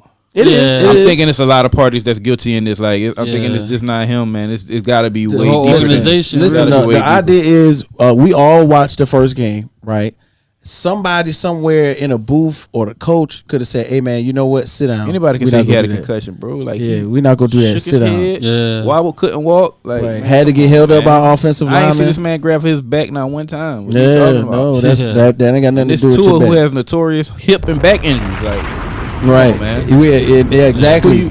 You're not fooling nobody. Like, this man clearly was concussed, and y'all let this man back in that game, and then let this man play 4 days later. Listen, and on a short week, you know what I'm saying? That's why Buddy is fired. He's up out of there. Yeah. All right. So I got another one. All right. All right. This one tricky too. So we're gonna go Scarface. Okay. Mm-hmm. The movie or the artist? Scarface. We're gonna say the movie. I'll give you that one. Okay. Scarface. All right. Chris Tucker. Okay. Last but not least, Tony Montana. Hold up. Rush Hour? No, but close. It's got something in there with it now. Think about it. Rush. Yeah. See, there we go. Hit the bell. Yeah, that's right. Debbie. All right, we got Debbie Harris. Rush, get the yo. Y'all remember that? Yeah. Okay. Oh, okay. Went in I the remember club. the Diplomat sampled that. Yeah, of course the Diplomat said the sample. That's perfect, right? Okay. And if you're not a movie buff like me, or if you have seen the movie Scarface, when he's going in there with Manolo to the bar and they finally got money, that's the song playing when he goes in. Is they they're having a good time, you know? And of course, in the movie Scarface, they're doing illicit things that we will not talk about here on Rec Room Sports Podcast. So why do we talk about that? Well, let's keep it 1,000, man. So Cooper Rush is out here with the Cowboys being 3-1. I mean, last game he went out here, he went 15-27 with 2 touchdowns. And unfortunately, you know what I'm saying, he took a win over Jay's Commanders. Right now, do we seriously let him play quarterback, or do we rush to get Dak back? Like, no need to rush to get Dak back. Look, Dak, take your time. Yeah. Get to 100%. And Dak shouldn't force them to do that. Exactly. I hope Dak ain't over there feeling nervous, bro. They paid you $40 million a year, bro. You was a starter, okay? Cooper is a backup, bro. Calm down. Let this get 100%. You know what I'm saying? I'm thinking that the higher ups are like, Dak, we don't need you to rush back. It's not looking ugly. Like, we on a win streak. Dak, get 100%, get that hand back healthy. Because I'm gonna tell you firsthand, these defenders are attacking your hand. They are. If you try to come back early, or they holding their hands up. You know, so they're gonna attack it, bro. Hey, so just get healthy. Real quick Facebook joke. Did y'all see the meme? What meme? The meme was like he walking with Cooper Rush was walking by him, and he's like, "Hey man," Dak is like, "Hey man, coach said, I could get my job back," and he's like, "What job?" Yeah. Real Debo like for Friday. So there goes another movie reference for y'all right there, all right? And I got one more to be real with you. Okay, so we're going to throw this one out there. This should be, and this is more our era, Joe. Okay. So I was waiting on it. Gas Can. Mm-hmm. Lil Jon. Damn. Ludacris. Lovers and Friends? No, that's true. You said the Gas Can. I just remember you that. You said Ludacris? Yeah, I did. Hold on, which you said Gas Can? Gas Can. There we go. Yeah, why you acting like a yeah? Okay, so we gonna keep it funky right now. The whole idea is Lil Jon and the East Side Boys may be a beer, right? So at this moment, the NFC East is turning from the NFC least to the NFC Beast, correct? Why? Because they still possess the only undefeated team with the Philadelphia Eagles. Mm-hmm. The Giants are 3-1. Mm-hmm. The Cowboys are 3-1. And although the Commanders are 1-3, they've been in each of their last 3 games up until the second quarter. That's pretty much putting on like some hard work. And it's second quarter. I mean, half of the game. No, man, it's 4 quarters. But the top of the conference. That's that. I thought you were about to say the same. I didn't want to say that. I was like, damn. Hey, but they've had the lead. They've had the lead at least twice. Okay. All right. So, but the whole. But you're right though. That's 3 teams. It's like, yeah. And normally the NFC. That might be the only conference only division that's like that. It is right now. Yeah. Yeah. For right now, it is. With and the whole thing is mm-hmm. normally the NFC East has been last when it comes to playoff standings, especially towards the very beginning of the year. You can always, kind of count the Cowboys out. The Giants these last 3 years before now, especially with the Daniel Jones experiment, always is somewhere on the bottom of the list. The Commanders, who were at one time the Redskins, have been going through their ups and downs, and hopefully have found their quarterback. And then right now, let's keep it real. Like Jalen Hurts is out here playing all-star football. You know what I'm saying? Boo. We talking about we were talking about Lamar Jackson, but we really need to talk more about Jalen Hurts. Yeah. And we also need to talk more about the Philadelphia's I'm about to say the 76ers, the Philadelphia Eagles outlook on drafting and their outlook on free agent signing, because AJ Brown has been a perennial player in each game, proving that he was worth the money. You know what I'm saying? Unfortunately, Tennessee didn't give it to him. Who did? Philly did. So, you know what I'm saying? That's why we got to talk about the NFC a little. Put some respect on their name. You feel me? Oh, no. What's that? Wait. I don't know. What are we doing? I'm panicking. I'm panicking already. Yeah, man. So check this out, y'all. This is one of our favorite segments right here. If you watch the show, you already know what time it is, man. We're going to do Panic or Patience, man. Another game that we like to play with our people. You know what I'm saying? Don't forget to like, share, subscribe. Rec Room Podcast, man. We out here in the streets. So check this out, right? This is what we do. We're going to pick 3 teams. We're going to talk about them in depth a little bit. And we're going to figure out if we need to have a little bit of panic or some patience. Jay, what you got? What teams? Yeah, you want me to? I know you got one. I'm sorry, man. The 3 teams are the Commanders. Oh man, The Washington Commanders. Commanders. Should we put the Broncos in there? That could be a 4th team. That could be. Nah. I mean, We're seriously. gonna say Saints. The Saints? New Orleans Saints. All right, the New Orleans Saints. And the Steelers. God dog it, we had to talk about them. And the Steelers. We had to talk about them, man. And the Steelers. All right, so we gonna start from the top. We just was talking about the NFC East. Commanders are 1-3 right now. That's Jay's team. So Jay, like, kick it to us, man. Tell me what you. I know you kind of already glossed over it a little bit. Tell us how you feel about them going forward right now, man.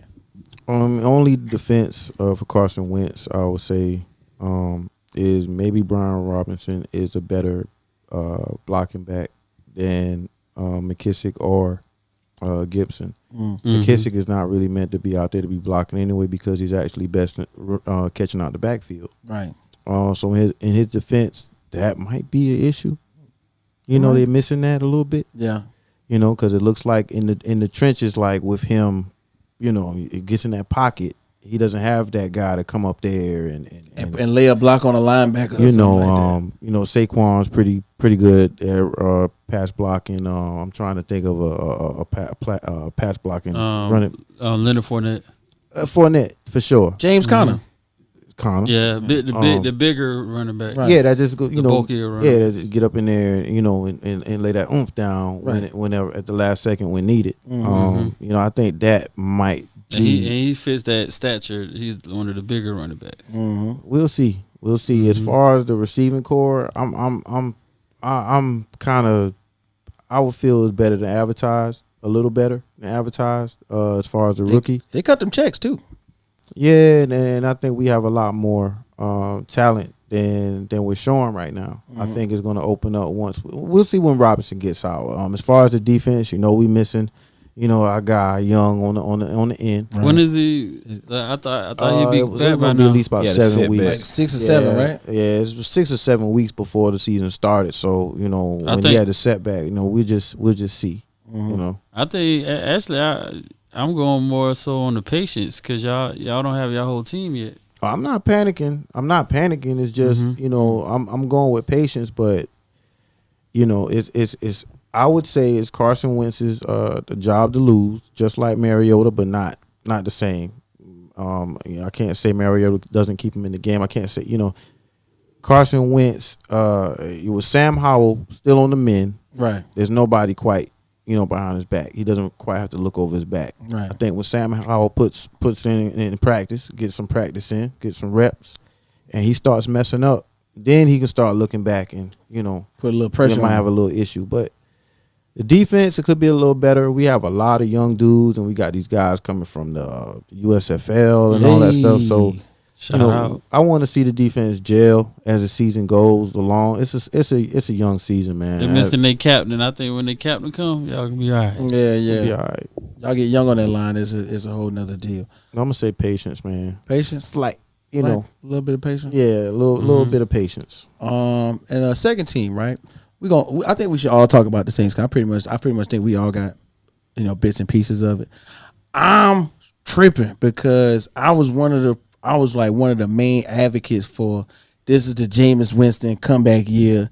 He's going to be comeback player of the year. I remember all of that because I really, as a person and as a player, I really like Jameis Winston. But it's unfortunate that that these injuries he's got nagging injuries. You know what I'm saying? Injury prone since on Florida State. Yeah, if you think about it. But think about it. You got a rib injury, bruised ribs, whatever. You a quarterback. They landing on your rib cage all day long. Like that has got to be the worst thing. You know what I'm saying? Alvin Kamara, he's got a nagging injury. He's out every other day, every other Sunday. So you know what I'm saying? The bulk of the running game lands on him. And the thing is, the Saints defense has been top notch for the last 2 or 3 years, but their offense couldn't catch up. And then now we got, we got the honey badger on the back end also, locking it in on the safety at the safety position. And then boom, we signed Juice Landry, and I'm not saying that he hasn't produced, but he's obviously not the number one wide receiver on the roster. The number one wide receiver on the roster hasn't played for 2 years. Michael Thomas. Hey, I mean, so it's kind of one of them things. Yeah, and he hurt again. You know what I'm saying? So it's one of them things where I'm not leaning too much on the side of patience. I'm semi panicking because who is their backup quarterback? Andy Dalton. I mean, I'm saying that like being facetious. I know it's Andy Dalton, but like he the red rifle. I feel you. Mm-hmm. Would you rather have Taysom Hill? No, no. If it comes down to that, I'll sprinkle a little bit of both of them in there. He ain't no four-quarter quarterback. I think they can use Taysom Hill a little bit more. I don't know exactly how serious this Jameis Winston injury is, but they really need him in there. Because Taysom Hill was trash. The offense looks way better with Jameis in there. Yeah. Hopefully Michael Thomas can get back to full strength because when he's present, that opens up the field for Landry to get those underneath routes. And Olave, in my opinion, who won Offensive Rookie of the Year. Right. Offensive Rookie of the Month for the NFC. He's a special playmaker. He can stretch that field out. And him and Jameis Winston got a little rapport. He's throwing that thing deep to Olave a lot. Pause. So, those guys, I think with New Orleans, I'm gonna lean towards patience. Got to stout defense. Jefferson is a special receiver, so he kind of made Marshawn Lattimore look a little silly. Mm-hmm. But I mean, Marshawn Lattimore usually shuts down a lot of people, bro. So I'm leaning towards more patience with them. I think if Jameis can come back and Kamara and Michael Thomas can get on the men and they're healthy, I think this team is a playoff team. Yeah, I think they get a wild card spot. Maybe vying for the. It's a competitive NFC South with the Atlanta Falcons right now at 2-2. Mm-hmm. And you got the Bucks right there. So that's why I ain't. It's sure a toss up to find out. Mm-hmm. It's a toss up to see who's gonna win. It's a lot of too much injuries. When I'm looking at them, it's too much injuries, man. Yeah. See, I look around their whole division and it's a lot of injuries. Bucks got injuries everywhere too. This is one of those seasons where you know what I'm saying. We talking about Atlanta, we talking about New Orleans, we talking about. You sound like you was from New Orleans just now. We talk about all them boys, man. Like it's crazy, won't it? You know what I mean? Like in real life, I see that 2-2, and I want to wait until week 5 or 6 before I'm scared. But I'm on the side. I'm on the side of panic because, like I said, for me, if it's really his ribs, dog, and it's all of this extension, and I'm just somebody that knows a lot about having to move my body in funny ways. Like, now let's hear.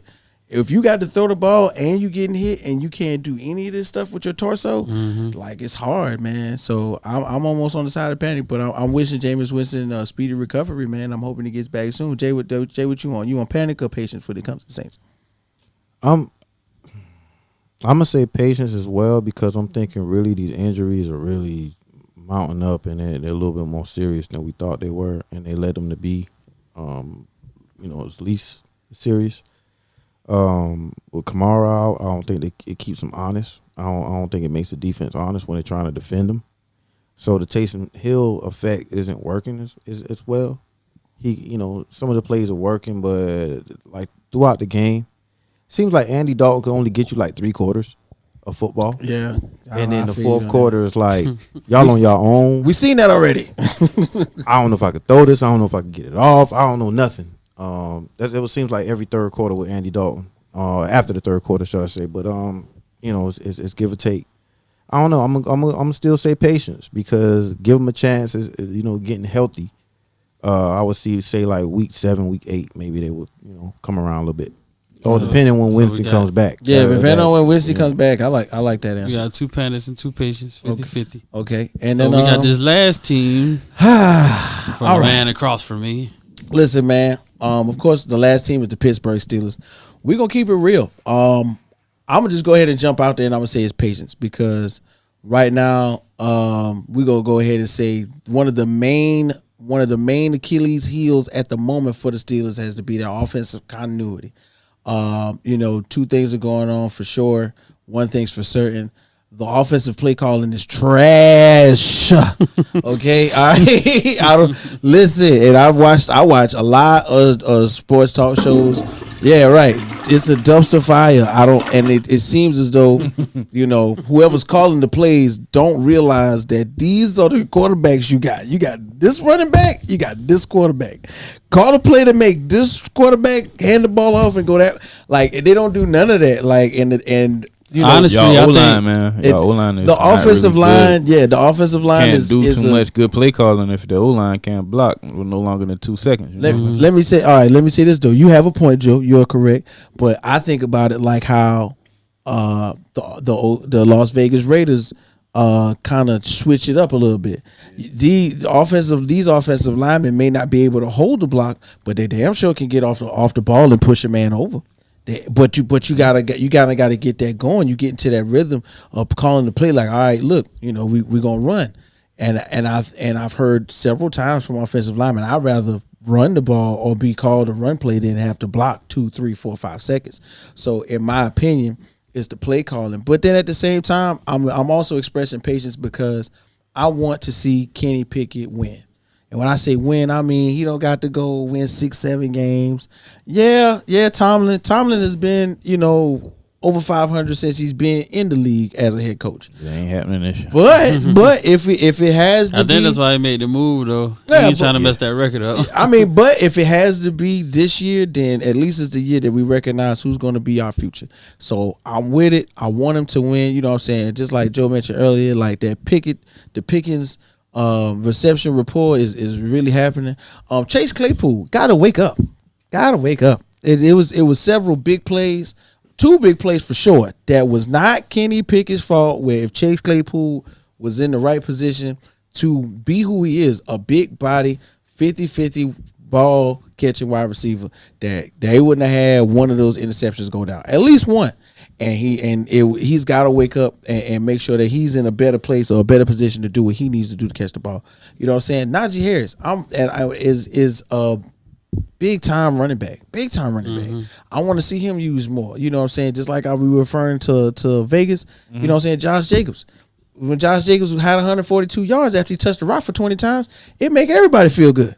I think y'all need to take a page out of y'all traditional offense where y'all had Ben Roethlisberger. Since y'all got Pickens in, he can stay in the pocket. Yeah, get some spread going on. Put out power, 5. Spread, yeah. power, spread, power, spread, power, spread. You got it. You got it. What I'm saying? But that's what y'all do. Y'all do y'all best when y'all do that. And you're right. And you know what I'm saying? Put 5 wide receivers out there. You know what I'm saying? All of them can catch. Or maybe, and just like you said, running that power. We got Fry move out there. We can get that. We can get a play action going. We get the tight end Y'all after we got run the ball 3 or 4 playmakers, times. I think it's going to switch. I think it's patience. Yeah, Y'all got the I think it's playmakers. Y'all got the It would have playmakers been in panic place. if, yeah. Yeah, I like I would have panicked if we would have been keeping Mitchell in there for another I'm week. going with panic for the Okay. Steelers. Okay. Honestly, Oh man, not. I'm just saying. I thought we was boys. Son. We are boys, but I'm just saying I don't like your offense right now. We are with the boys, line I'm just specifically. saying. Y'all got the playmakers. You got Chase Claypool. You got Pickett.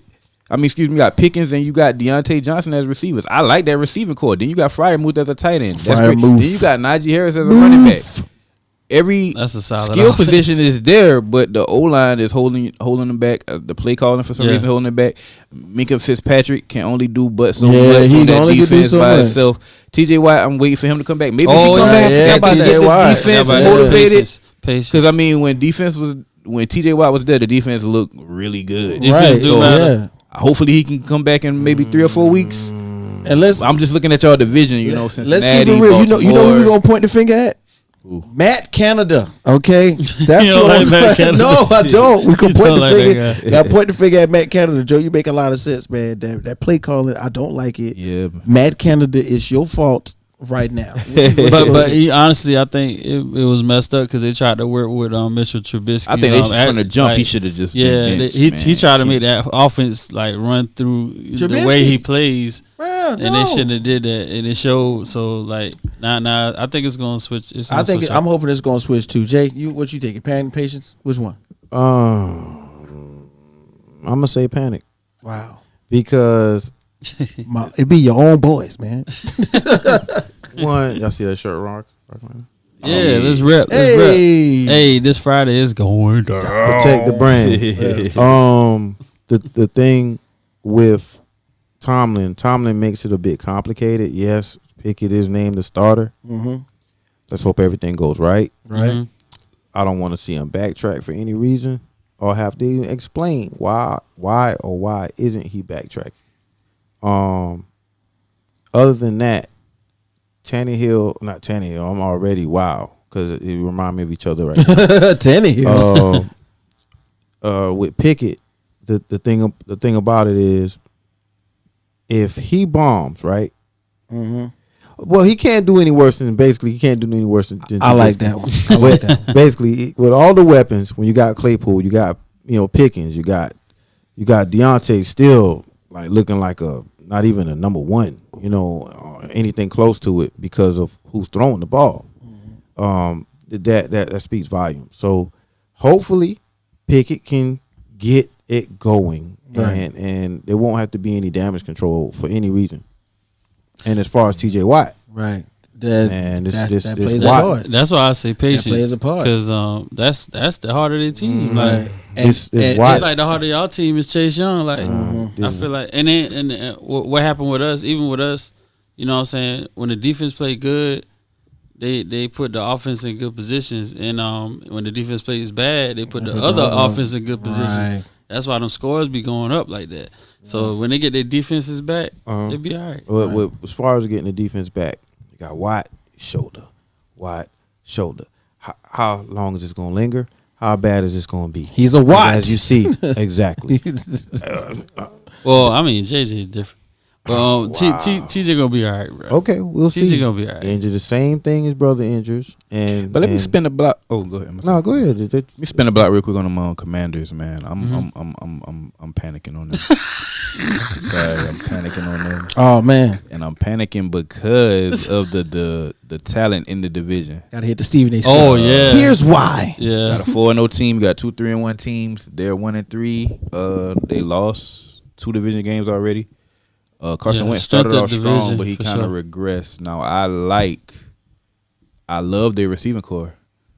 Ricky Dotson, Terry McLaurin, Curtis Samuel finally staying healthy, and he can show what he can do as far as running the ball a little bit. I think I know where Joe is going with this. I like the receiving core. The running game, for some reason, I don't know if they're losing confidence in Gibson or what. He started off real hot week 1. Kind of stopped giving him the ball a little bit, started incorporating McKissick more, which is a pass catcher. Yeah, I know for a fact that they want to get Brian Robinson involved. They want to have him be in there. The range. This is your backfield running it. You know what I'm saying? So, fortunately, we get to see him coming up soon. Get to see what that looks like.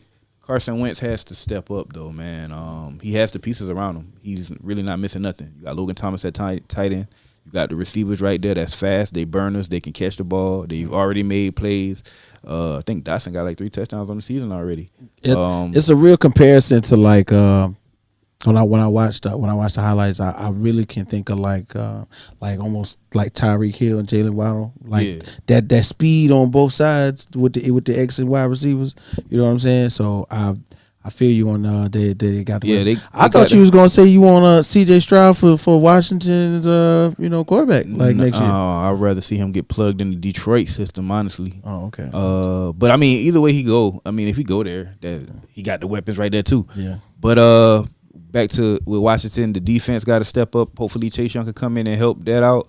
It's just that in their division, got 2 elite defenses. Tough got division. 2 elite defenses right now. You know. Tough. So, behind the 8 ball, 1-3, and everybody else is 3-1 or better. Mm-hmm. That's gonna be tough to recover from. We're gonna see if Riverboat Ron can dial up some things though, man. We'll see. He gambling on them boys, I'm telling you, man. So look, man, we got a lot of panic, got a little bit of patience. We're going to see how it pans out. And our patience is not having to be used in a little bit because the NBA is almost back. Hey, so we're going to get in the layup line, ladies and gentlemen. Preseason going on. We're going to talk about these NBA headlines from the get-go. Now, I'm excited. I know Sweat's excited. I know my coach Joe is excited. Yes, sir. Jay, what's going on with some of these NBA headlines? All right, so what we think about guys, I guess, getting their first run in a while, like Jamal Murray, like Kawhi. Who else we got out here? John Wall. You know. Who else? Man, it's about to be exciting. It's about to be probably just one of by the y'all best saying seasons. that, bro, like that's a lot of seasons in a while coming up. I'm excited about these these old faces in new places, like Jalen Brunson in New York. To be real, I like that idea. Yeah. I saw a little bit of that the highlights from the Warriors game in China. Yeah, I thought that was pretty cool. You know what I'm saying? Dope. And of course, they didn't let them do too much, but Steph Curry won the 3-point contest out there. You know what I'm saying? He put on a show for China. They put on a show for China because that NBA China connection is real big. Really big. It's real. Yeah, y'all seen Yao Ming? Yeah, y'all look like he could do it right now. Yeah, to be real with you, I guess he looked like he could take Shaq on without any issues now. any weight issue, any giving away any pounds. Ja hit a 360 last night. Oh my God! Like he was so explosive, like dog, man. It's gonna be fun to watch. Memphis looking good.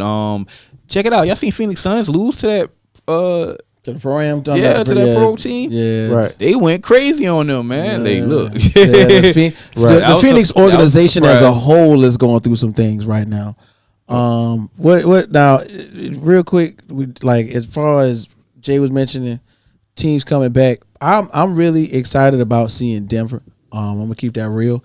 Jamal Murray, Michael Porter Jr. coming back from injury, basically from a whole season out. Where Jokic pretty much elevated himself to MVP status once again. You know what I mean? And had to carry the load. Yeah, had to carry the whole load. So I can only imagine. You know what I'm saying? And I'm gonna keep it real too. Aaron Gordon last year, realizing that he is not a star, but a role player, like a really good one. And because he had to be the star in Orlando for 3-4 years, but he didn't have the development of the offensive game like he got right now. So I think it's really paying out for him where you got Jokic and they're gonna play that 4 out, but it's 4 out from the backside. Yeah, you know what I'm saying? It's different because it's 5 out, but the center's handling the ball. And I don't know if y'all remember the last time we saw Jamal Murray in the bubble, he was splashing them. You know what I'm saying? So I'm really excited to see that. Jay, tell me about one of the teams you looking forward to. Well, I mean, I'm gonna go ahead and start off with the Miami Heat. And that's a good one. And just to throw some things out there real quick, we got Tyler Hero getting that bag. Basically agreeing to a 4-year, $130 million contract extension. His agents, basically Jeff Schwartz and Mike Lindemann of Excel Sports, told ESPN on Sunday, after averaging 20.7 points a season ago, 22 years old, basically pretty young, getting that. Very young. Very young. Very. And basically, the annual salary will be worth over $30 million for his rookie scale extension ahead of the October 17th deadline for members of the 2019 NBA draft class. Also, man, and prayers out still, man.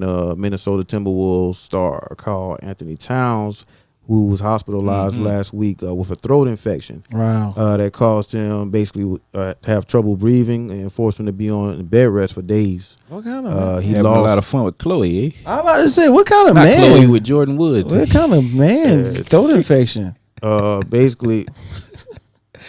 Okay. Could happen anyway. Towns. Basically, he Prayers spoke, up for Karl Anthony Towns. Yeah, man, he'll be all right, man. He spoke to the He lost some weight video, though. They say he lost a lot of weight. Yeah, he lost like 17 pounds. He want to be slimmer coming off of them screens so he can pop out a That little throat bit. infection got him losing weight. He's trying to put it back on. Oh, Yeah. okay. All right. For the Got you. season. Got you. Right, and basically, he didn't reveal the nature of his they were saying it was a non-COVID illness. They made that clear, man. He's already been through enough, man, with COVID. Yeah. It's losing so many family members. That's crazy. Right, man. So prayers out still, man. Get well soon, man. Put some weight on and don't be out there looking like a point guard Put for that real. ish on. AD, out there. But a point guard. Actually, dude be out there. I'm serious, man. Karl Anthony Towns, him and Joel Embiid, it's like they love to stay behind the 3-point line, man. It'd be funny, like, especially when they see them bring the ball up and stuff. Try to cross somebody over from the 3-point line. Right, and last but not least, man, I don't want to say least, but Cavaliers starting forward Evan Mobley will miss time with a sprained right ankle suffered during practice, and basically he's going to miss the first 2 weeks of the regular season. You okay over there, guy? Yes, sir. So he injured himself on workout on I injured Saturday. myself just now. The team said Monday that the MRI confirmed that the injury on the 7-footer will basically have him out. Like I said, the first 1 to 2 weeks of the season. Wow. Yeah. Okay. Hey, we talking about some teams that's exciting enough. Maxey, man. Talking about players.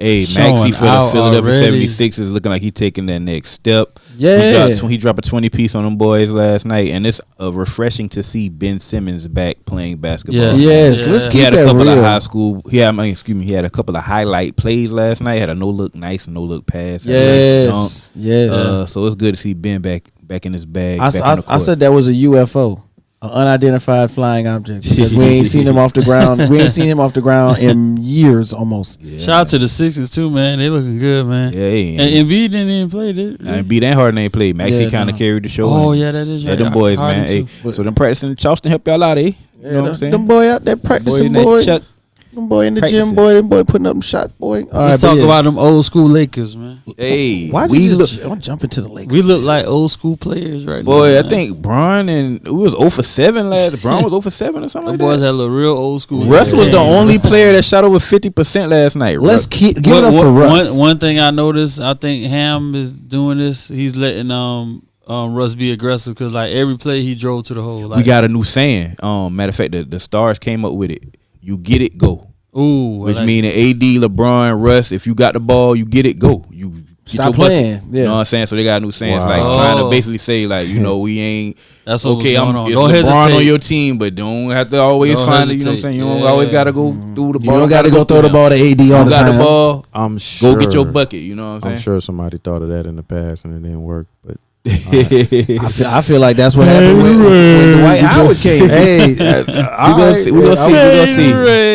We gonna see though. Okay, man. so y'all talking Hey, we about ain't played the that. whole game, so don't get it. We need some more shooters though. I'm gonna throw this out there because it's on my list of things to mention, but it's a little further down. But I'm gonna tell it now since y'all talking about the Lakers. So that rumor mill, you know what I'm saying? My little people went on beep beep beep beep beep beep. You know what I'm saying? My man was trying to let me know like it's a possibility, right? That the trade is for Russ to go to Indiana I don't want for none of them buddies. listen I don't want Buddy. for Buddy Hield Don't want Buddy. and what's my man name that plays Miles Turner. We don't want them. Nah. What are they gonna do? That's gonna slow it Block down. some Miles shots Turner. and Buddy gonna give me Miles 14 Turner. points. We already slow. I keep Russ, let that contract We need expire. Russ spend that money fast. elsewhere. Miles Turner would be the catalyst to make or let AD play the 4 full time.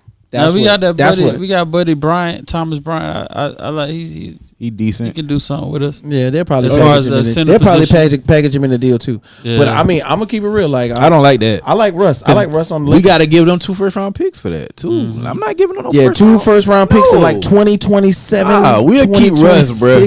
We'll keep Russ. By that time, the first-round pick gonna be LeBron's son. But it might be coming true because Russ did wipe his Instagram with. He wiped all the pictures off his Instagram. I mean, because he's preparing for it possibly happening. When he did that, did they? Oh, yeah, they did because they're possibly saying that it's possibly getting ready to happen. But of course, the point is weighing out the pros and cons and the money and who's gonna get these picks. Because of course, the Lakers don't got no picks till like 2045. So we got 2 left, and they're trying to take them 2. We can't afford to get rid of them. But Darvin Ham basically saying he want to see how Russ fit in the system first before we trade him. So it ain't like we just want to trade this man. And I want to see we Russ see at least a 10, 15 sample size. You know what I'm saying? Yeah. I want to see Russ and Pat Bear play together, bro. I ain't lying. I do. Straight up. I want to see them play. I want to see what it I is. I want to see. I want to see one be on the bench, another one playing. What's Pat Bear rating on 2K? Somebody put that in the comments, man. No, his defense. Oh yeah, don't forget to like, share, and subscribe. Right there on the bottom. You know what I'm saying? Share with the home team too. He probably a strong 79, 80. Yeah, probably. I think it's low key. It might be higher than Russ rating. It might be. They hold Russ on 2K. That's crazy. Before Like it how came Russ out. not at 82 at least. Something else I'm excited to see about because I'm a homer about it. I want to see what's going on with that Celtics bounce back. Right now the core Tatum, Marcus Smart, Jaylen Brown, Williams and Horford, you know what I'm saying? They still there, but I want to see how they gel after Ime Udoka's fiasco. Yeah. And word on the street is Blake Griffin looks better than ever. We did sign him. Added Blake. You know what I'm saying? Oh, Boston. I didn't know that. Yeah, Boston. We got Blake Griffin. Blake Griffin was originally one of my favorite players. That'd be good. So I'm looking to see. He had a bit of a resurgence last year, but he was. They just had a lot of people on their roster, man. Yeah, Blake Griffin was really key defensively for Brooklyn last year. So I'm looking for him to be, you know what I'm saying, play a key part of the bench. Playing his role. He adapted well because when he was in Detroit, his knee was so messed up he couldn't play like he wanted to. But you know what I'm saying, these last 2 years in Brooklyn, he's been coming off the bench. He's been helping out really, you know what I'm saying, doing the dirty work. And I think for his skill set and probably for his physical ability, that's a good thing. So I'm excited to see that too. I want to see how y'all coach, y'all interim coach. I want to see how he does. Yeah. We got. That's really gonna be the. But he's been on the players. He's been on the coaching staff though. Okay. Another black coach, right? Yeah, it is. Yeah. Okay, y'all got the players. It's just about how they're gonna react to the new coach. Yeah, let's throw. They're gonna switch some things. Let's throw a curveball out there. So, of course, we are all native South Carolinians. What about seeing Zion Williamson in his new? Like it's if anybody knows anything about anime, it's like watching Cell in the new form, for like Dragon Ball Z. Okay, he done lost like 15 pounds. Yeah, but he put on just straight muscle. He looked like he gonna be a highlight reel. Like he looked like a wrestler. You know what I'm saying? Like he doesn't even look like a power forward now. Him and Ja gonna be like highlights every week. Gonna be crazy. Yeah, and also Ja Morant, of course. You know what I'm saying, out there in Memphis.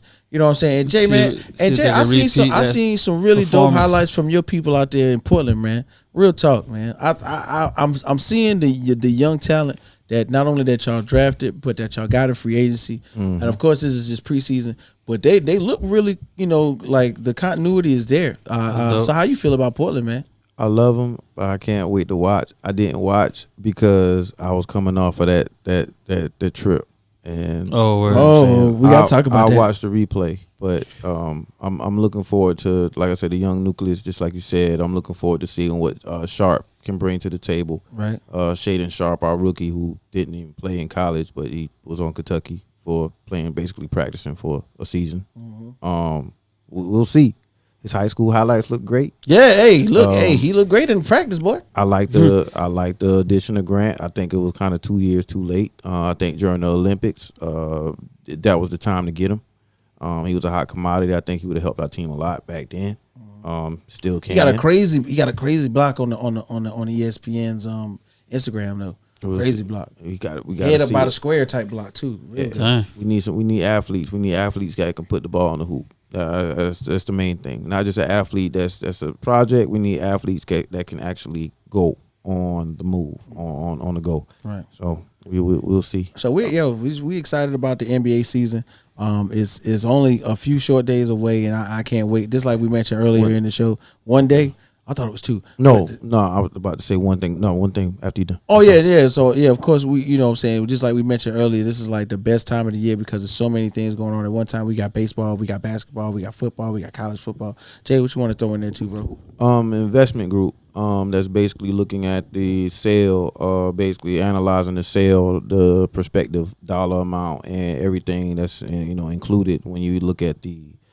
So much stuff when you look at the facilities, when you look at the weather, when you look at so many factors that makes Phoenix, the Mercury and the Suns, the sales, that's going to be the highest sale ever. That's got to be basketball history. Yeah, that's got to be big. Just something to look out for. Just definitely something to look out for. I'm thinking. Bring them billions. Yeah, I'm about to say it's got to be because think about it. Jeff Bezos. Right. Jeff Bezos, this is a hot commodity out here. Right. It's worth the money. Listen. You have it. Come talk to us. Billions. Okay. Basically, that's what they're saying. And you talking about the weather like Phoenix. Wow. Phoenix is always warm. It's nice. They don't got beaches, but they got pools. I can't hate. They got pools and golf courses. Shout out to Michael Wilbon and you know what I'm saying, my uncle Michael Wilbon on that one. And with the factors that I got them jotted down. Basically, the new television rights deal. CBA on the horizon, plus the NBA's young and growing global audience, and basically the potential for a new expansion teams in Seattle and Las Vegas. So would you be close? So you got fans that will also travel, or fans that migrate from Seattle, or fans, from Vegas to Arizona. Yeah, you got the San Diego fan or the LA Charger fans that have, they follow their team. Right. Right. Same thing for the teams that moved in that area. I like that. They still stay pretty much loyal and they get there. So definitely. And as somebody that's driven the highways before, Jay, is that like a crazy trip? That like if you was a Phoenix fan, would you travel to Vegas? Well, never mind. Never mind. I'm asking the wrong man about going to Vegas. All right, never mind. I'm just saying. If it was a Vegas team, not even if it was a summer league. Yeah, go highlight the summer league right there. Like summer league champs. That makes a lot of sense. I would have been booing them too. Like, this is the summer league, man. Y'all got to put that trophy down, man. Stop tripping. That's a great idea. I didn't even think about that when it comes to Tahitian treat on me. I wouldn't even think about that when it comes to how much they're gonna pay for that. You got one more curveball for us? I actually do. Major League Baseball. That's what we was going in because right now that segue. we gonna touch exactly. See, that's why I was going. See, we gonna touch them all. That means the bases. Okay, so we got that diamond talk going down right now. So we got the headlines. Jay, jump into it right now. All right, man. So we got Seattle Mariners utility man Sam Haggerty basically will miss at least the first 2 rounds of the playoffs after suffering a groin injury late in the Monday night's Shout out to loss the Mariners to Detroit. too for making it. Right. Yeah, so a lot of years. Right. With them clinching the AL wild card spot, Haggerty was basically injured trying to steal second base in the 9th inning of Seattle's 4-3 loss to Detroit. Trying to tag. Yeah. He was moving around on crutches basically today. Not looking good.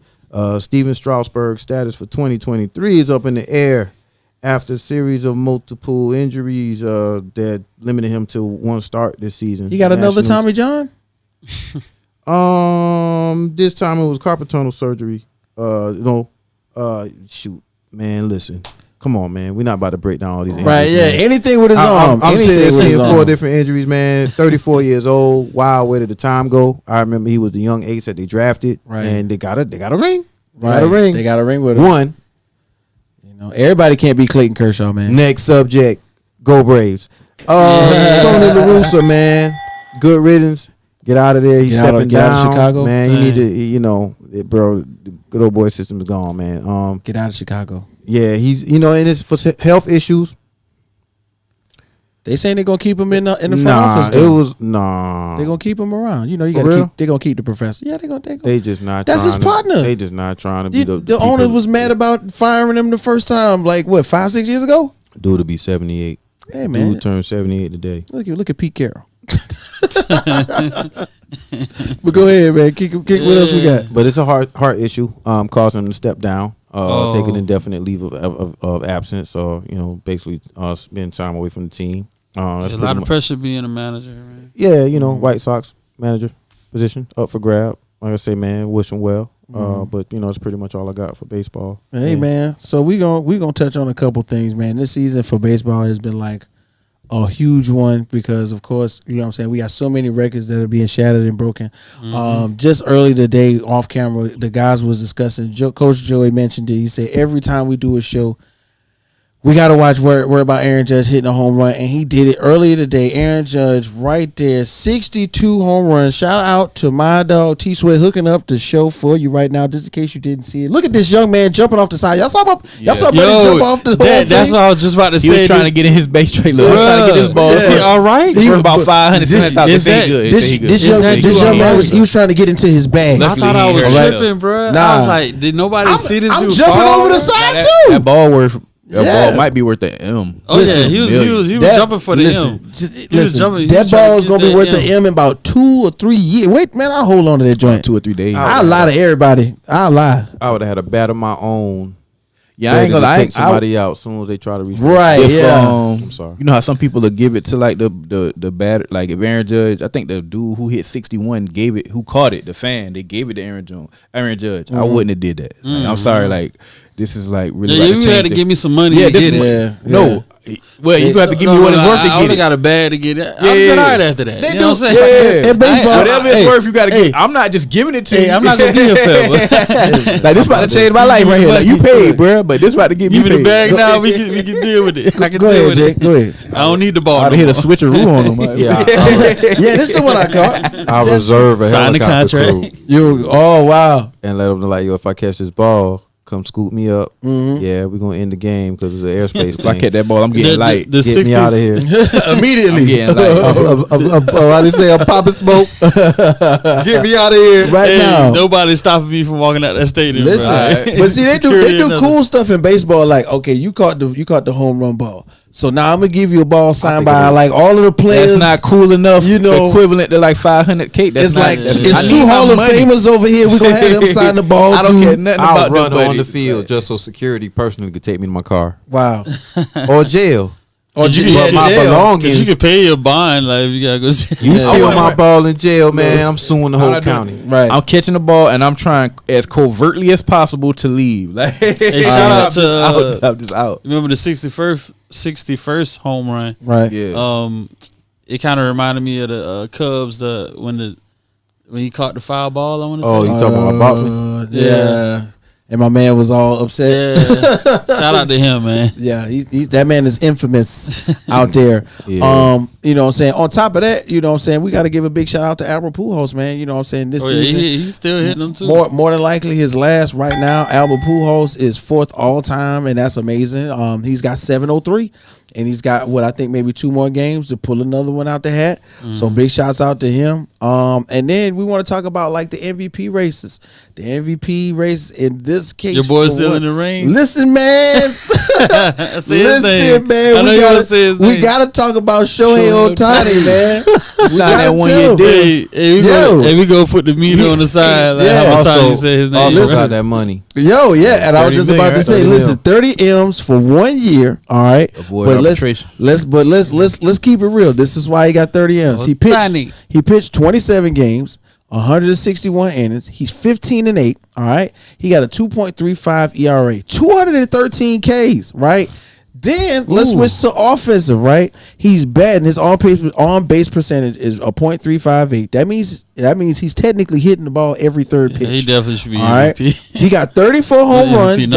That's half of Aaron Judge. 34 home runs. All right, he got 159 hits and he got a 3.96 WAR average. Okay, now somebody's going to say, what is WAR? WAR is wins above replacement. That means if me and Jay Sheen play the same position, if I put Jay in for me, how can Jay do the same thing I can do? And his is 3.6. That is high as I don't know what. That from what I was looking at with other players. Yeah. So like he got 30 million based on these stats. So it's still a possibility he could win the MVP, but to me, I'm going to go ahead and say the 62 home runs is going to just edge him out a little bit. I can't never think of my big shout out to Mike Trout, man. Mike Trout is just the coolest cat on the sidelines, still making money. While looking at Shohei Ohtani, like, man, you thought we was going to the playoffs. No, sir. Better count that money. And, so hopefully we'll see what happens going off into the end. Now, the big part about baseball is really about to go down. When we get into October, we got to talk about the division winners, the wild card race, the NLDS, the ALDS is about to happen right now. And right now, pretty much from what we see, with only there being maybe 2 to 3 games left, the American League wild card standings right now, it looks like we're going to see the Tampa Bay Rays and the Cleveland Guardians. That still sounds funny to me. Definitely. Then we're going to see the Seattle Mariners and the Toronto Blue Jays. And then the ALDS will as follows after the games that happen. Whoever wins out of the Rays and Guardians is going to have to play the Yankees. You know what I'm saying? Shout out to the Yankees. All right. Then whoever wins out of the Mariners and Blue Jays, you had to do it. Yeah. Whoever wins out of the Mariners and Blue Jays is going to have to play the Astros. And I remember us talking about that last week, whereas, even through there he goes. Even that's the heavyweight champion belt right there. I hear you. Y'all trying to get that. Even through a little bit of adversity, the Houston Astros have still prevailed once again. What's your boy? Your boy that we win. Mattress Matt. Yeah. He ready to bet about $2-3 million on them Astros. Listen, my man Jose Altuve. Mattress Matt. My man, shout out to Jose Altuve and the Astros, man. Man, listen, Jose Altuve is like the smallest guy ever, but knocking home runs out. He like 4-7. I swear to goodness. Oh no. On everything, Jose Altuve like 4-7, bro. Yeah, that boy. Listen, that's the point. And then look, then we got in the National League, right? We got the Phillies and the Cardinals. You know what I'm saying? And of course, who got the big money for Philly? Bryce. Bryce, yeah. Bryce. Where'd he go? He fell off into obscurity, in my opinion, once he left the Nationals. Mm-hmm. You know what I'm saying? But then we got the Padres at the Mets. That's one of the matchups I'm looking forward to seeing because if you notice me, as my baseball Rolodex has expanded, I've been superiorly facing the fact that pitching is important. Pitching. And when you talk about the Padres, their pitching lineup looks like this. It's like Yu Darvish, Blake Snell, Joe Musgrove, Sean Mania. Crazy. Yeah, you was talking about their pitching since the beginning of the season. I know, because that's the idea. Like at one point in time, Yu Darvish was what you would call like an ace's ace. He can go anywhere and be the first pitcher on the lineup. Pitch about 7-8 innings, and then you got to get the closer in there, and that closer better be clutch because Yu Darvish didn't pretty much shut everybody out. But then we got my man Crazy Eye Max Scherzer, Dave Peterson, Carlos Carrasco, Chris Bassett coming off for the Mets. I think that's going to be a really good matchup. Of course, the first 2 or 3 games are really going to set the precedence of what's going to happen. Max Scherzer coming off number one. Your ace is a Hall of Famer. You're facing a Hall of Fame pitcher right there. You know what I'm saying? You got to stare him down. You got to stare him down and make sure you're not swinging at the first pitch because, if you swing at that first one, he got you. You done. Oh. You know what I'm saying? It is over with. And then, of course, these last 2 or 3 games, although they fell behind in the standings behind the Braves, like the style of pitching that the Mets have been using has been what they call filthy stuff. It's been filthy. So, I want to see what happens as far as the matchup goes with both the Padres and the Mets. And then, of course, once it's done, we got to see who's going to play the Braves. Okay, shout out to the Braves once again. 5 time. All right. We're going to take out. This is going to be the Phillies and the Braves. Then we're going to see who's going to win. Play against the Dodgers. And once again, you're going to see another Hall of Famer, Clayton Kershaw, out there doing it still. Throwing his arm out of socket. For 7, 8, 9. I'm telling you, bro. I'm talking about like I watched they do those replays on like TBS where they show like their arm whip. Clayton Kershaw be throwing his arm out of socket. When he done pitching and then he got to wear like 5 towels and 6 ice bags. Clayton Kershaw be pitching crazy, bro. I'm telling you. So 6 bags for real, like real talk. Watch the Dodgers game. So the Padres and the Mets, and then of course you know what I'm saying. We really gonna have our eye on that matchup between whoever comes out, or the Phillies and the Cardinals. I can't wait for it. I know Jay can't wait for it. Hey, Jay, Remember that time you was out there, man? You went and did that thing, man. Tell us about it, bro. Not yet. Not yet. We too early. We gonna talk about. I'm excited. Directly. I've been waiting on this one right here, baby. Not directly. Yeah, we talking about that. Oh, dang. Not just Talk yet. about it. Dang. All right. So if y'all don't know, if you've been watching the show, we've been having heated debates about fantasy football. Oh yeah. And we are in week 4 of fantasy football, and it wasn't good for all of us. It was not. Oh wow! What? Wait. I think it's a special presentation. It's a what that do. Wow. Not what is this? What that do? Wow. Wait a minute. What's going on? So yeah, you know what I'm saying? I gotta. What's really happening? Let's look at this. I got a little picture up there. You know. What is that? You know, like we was talking about all kind of snacks and treats and goodies, donuts and all type of, you know, activities. Oh wow. Food, pastries. You know what I'm saying? So we got a little humble pie up here. I got a little, you know. Wow. I got a little dessert. You know, donuts last week. You know, the red light was on last week. Wow. You know, everybody had donuts and Krispy Kreme. Right. But this week we Oh, got a wow. little humble pie. You know what I'm saying? And Wow. you know, we ate some Big Macs. You know what I'm saying? I ate. You know what I'm saying? I finally got out of the losing column. I was 0-3. I finally got my first win over Got Jay. your W. It was a good matchup, though. I'm not going to act like it wasn't a good matchup. He scored a lot of points. I scored some more. You know what I'm saying? I scored more points. Had my best point outage of the season with 192 points. You know what I'm saying? But it was looking rough at first. You know, he had Eckler and Justin Jefferson going off early. I was looking at it like, my guys got to bring it. And they bought it, man.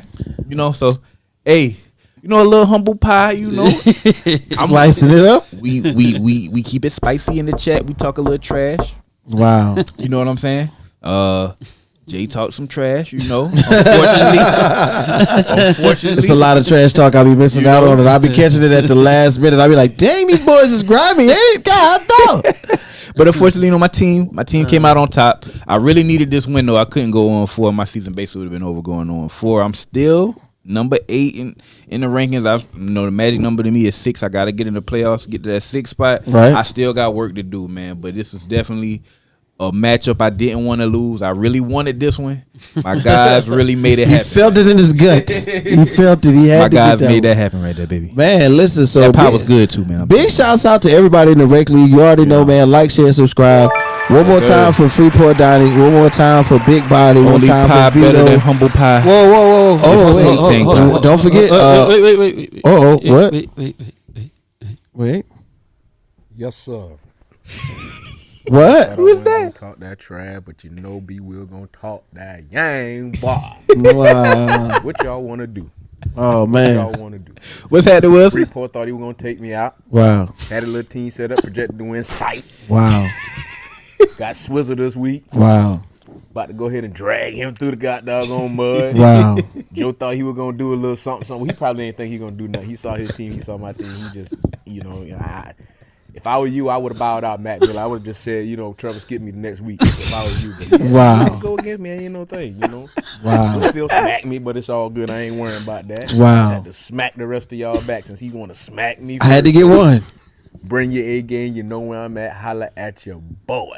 Hey, man. I ain't gonna lie, Wilson do got a good team. Hey, I out to appreciate B. B Will Will. because Shout out to B. Will. hey, me and B Will had a nice trade. Appreciate Nick Chubb from you, my boy. I had to let go of Javonte, T. Higgins, and Allen Robinson. He traded me Chubb.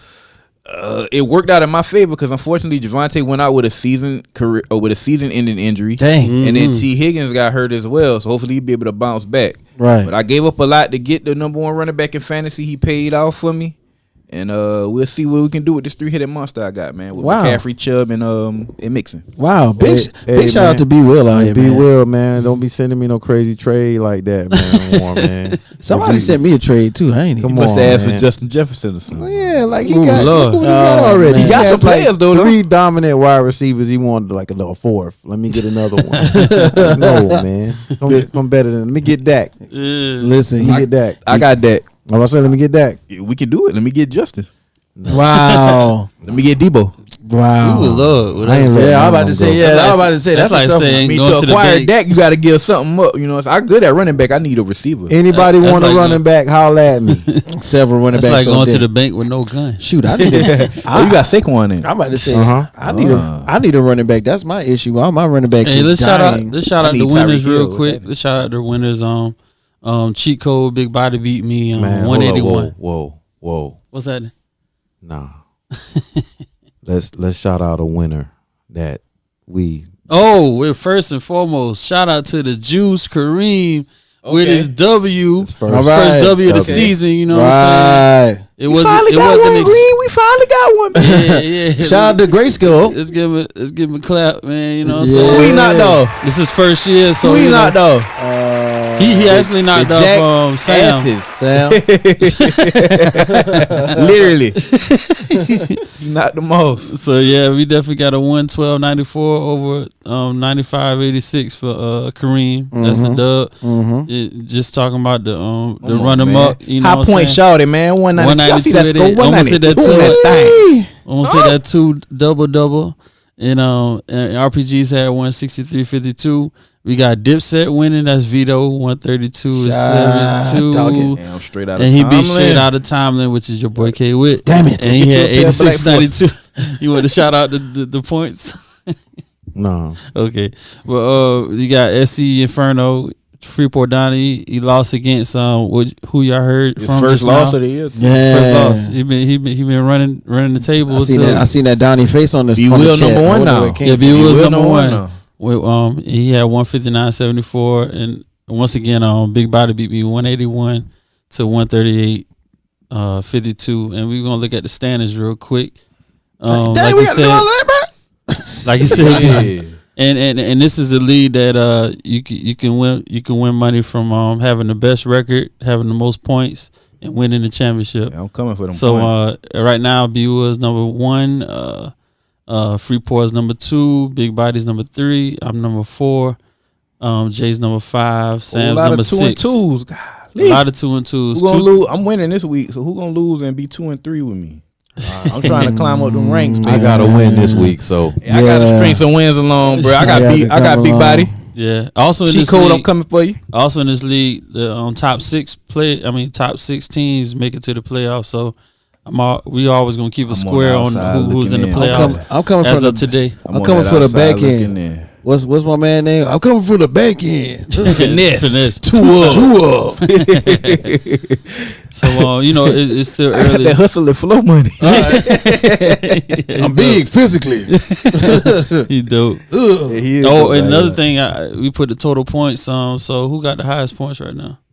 Oh man, it's crazy right now. It's looking like Freeport looking real. What he got? What is point total? Freeport got 685.12. Okay, who the next up? Next is B Will, and you right behind. That's what I'm saying. For me to be 1 and 3, I'm scoring points. I'm just running into some guys who having great weeks, bro. Yeah. I'm coming for y'all though. And I tend to not score that much points, but I be finding ways to win sometime.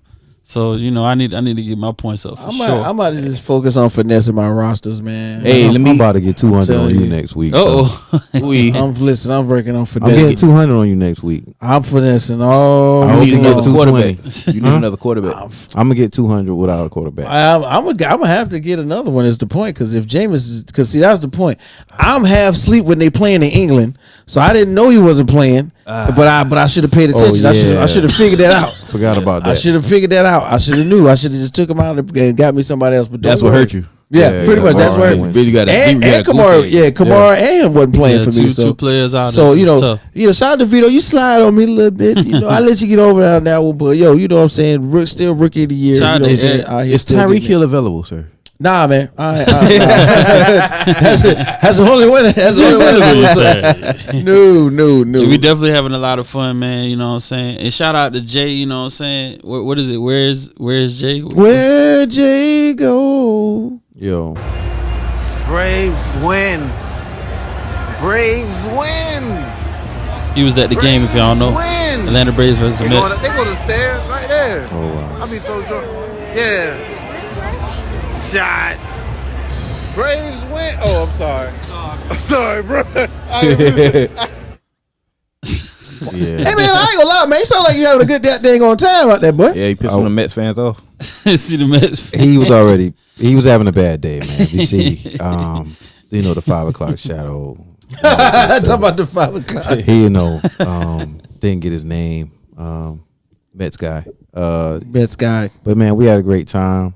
Oh man, shout out to everybody who made that weekend possible. Right. Oh my god. And shout out to the great festivities the Atlanta Braves give you for a show, for their the whole stadium.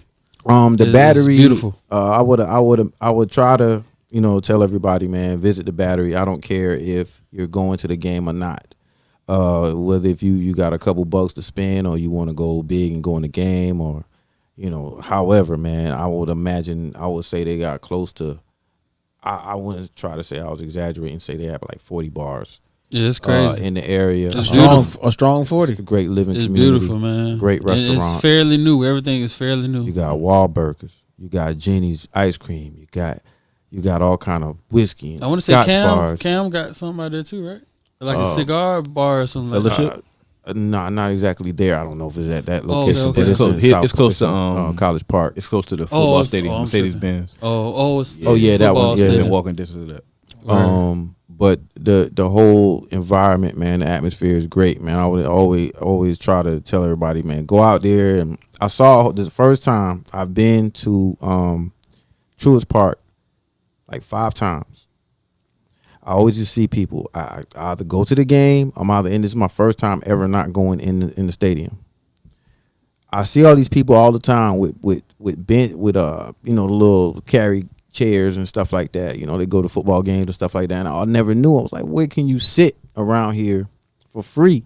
The lawn chair. Right. You know what I'm saying? And I found that out when it's like a area, like a commons area outdoors, basically between the gate and all the bars and stuff like that. And it's like a big screen up top, and it's a whole open area. It's like a park. And that's everybody's dope. Just sitting in their lawn chair, just looking up at the game. It's like, man, you got to be kidding me. This is great. From the PBR bar upstairs, they got a mechanical bull in there. Wow. I mean, you can go on and on, man. They got a movie theater. They got everything, and this is in 100 feet. Like everything is like 100 feet. From a gate where you can go and watch the game. You have the Omni. I had a guy. I'm gonna post by in the morning. I'm gonna have everything basically posted on the IG at Red Room Sporty. It was a guy on the Omni. Just the music was playing, just sitting on his balcony, and I know he paid no less than $800 a night. Just sitting there enjoying the whole view of the whole area, man. But man, I love going to Braves games, man. I went over the weekend, basically saw the Mets matchups. We sat there through, I want to say the last out on Friday night with Kenley Jansen. Man, that was like the longest at bat ever. So, everybody's just shooting them back. As you see, I was kind of you were shotting yourself? Braves win. Yeah, I was. Braves win. A little inebriated. Yeah, you join the festivities. You an adult. That's what's up. That's what we do. Yes, but drink responsibly, my friend. Right. So what we got here, man? I mean, man, here we go. This is gonna be a little easy, man. This is a little quick, what's that about today? Jay, what's that about, bro? 2001, a guy, who everybody says. I'm quiet. I'm gonna get this man his flowers, man. Barry Bonds broke, I think number 70 or 71. Yep. 70. He broke the record today in 2001, which is basically crazy for what happened today with Aaron Judge. Barry Bonds, man, will definitely go down as one of the best players ever in the history of baseball. I wish it wouldn't have been slightly tainted. Slightly. I wish he wouldn't have had such a problem with a lot of reporters and media. We'd be talking about a different person, but in a different light, should I say. Great athlete, man. Even before San Fran, he was great at Pittsburgh. Him and Bobby Bonilla had like the greatest duo, the Killer Bees, along with Andy Van Slyke. I go on a couple other names, but man, that was he was a great player. He was like a 40-40 guy even before San Fran, right? And still continued to do it, at a high level in San Fran. So shout out to Barry Bowl. Mm-hmm. Hey. You know, one interesting thing I heard on TV, I can't remember what show it was. They were saying, he's getting bashed for the use of enhancement drugs. Right. But the lady made a good point.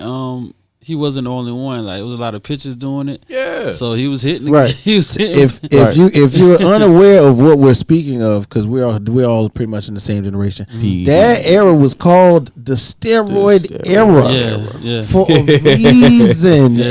And I feel you on that. And like Jay alluded to, a lot of times they don't give him his flowers. Mm-hmm. They are punishing a lot of them by not putting them in the Baseball Hall of Fame in Cooperstown for that same. Right. Do you think he's the one that gets the most flack from that era? Nah, Sammy does for lying. They ran Jose Canseco off. Jose Canseco, yep, he's the snitch though.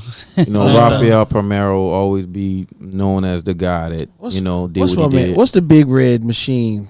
Mark McGwire. Mark McGwire testified on the stand that he didn't, and he perjured himself. So a lot of people did. So So it's looking bigger than the whole court. None of them made the Hall of Fame. None of them. Rafael Palmeiro probably. Man, these guys are going to be, if not wheeled in from a geriatric area to the Hall of Fame, they're probably gonna be dead, man. Being honest, man. It's like a blackballing from the baseball sports writers. Gotcha. And that era of sports writers is not dead yet. And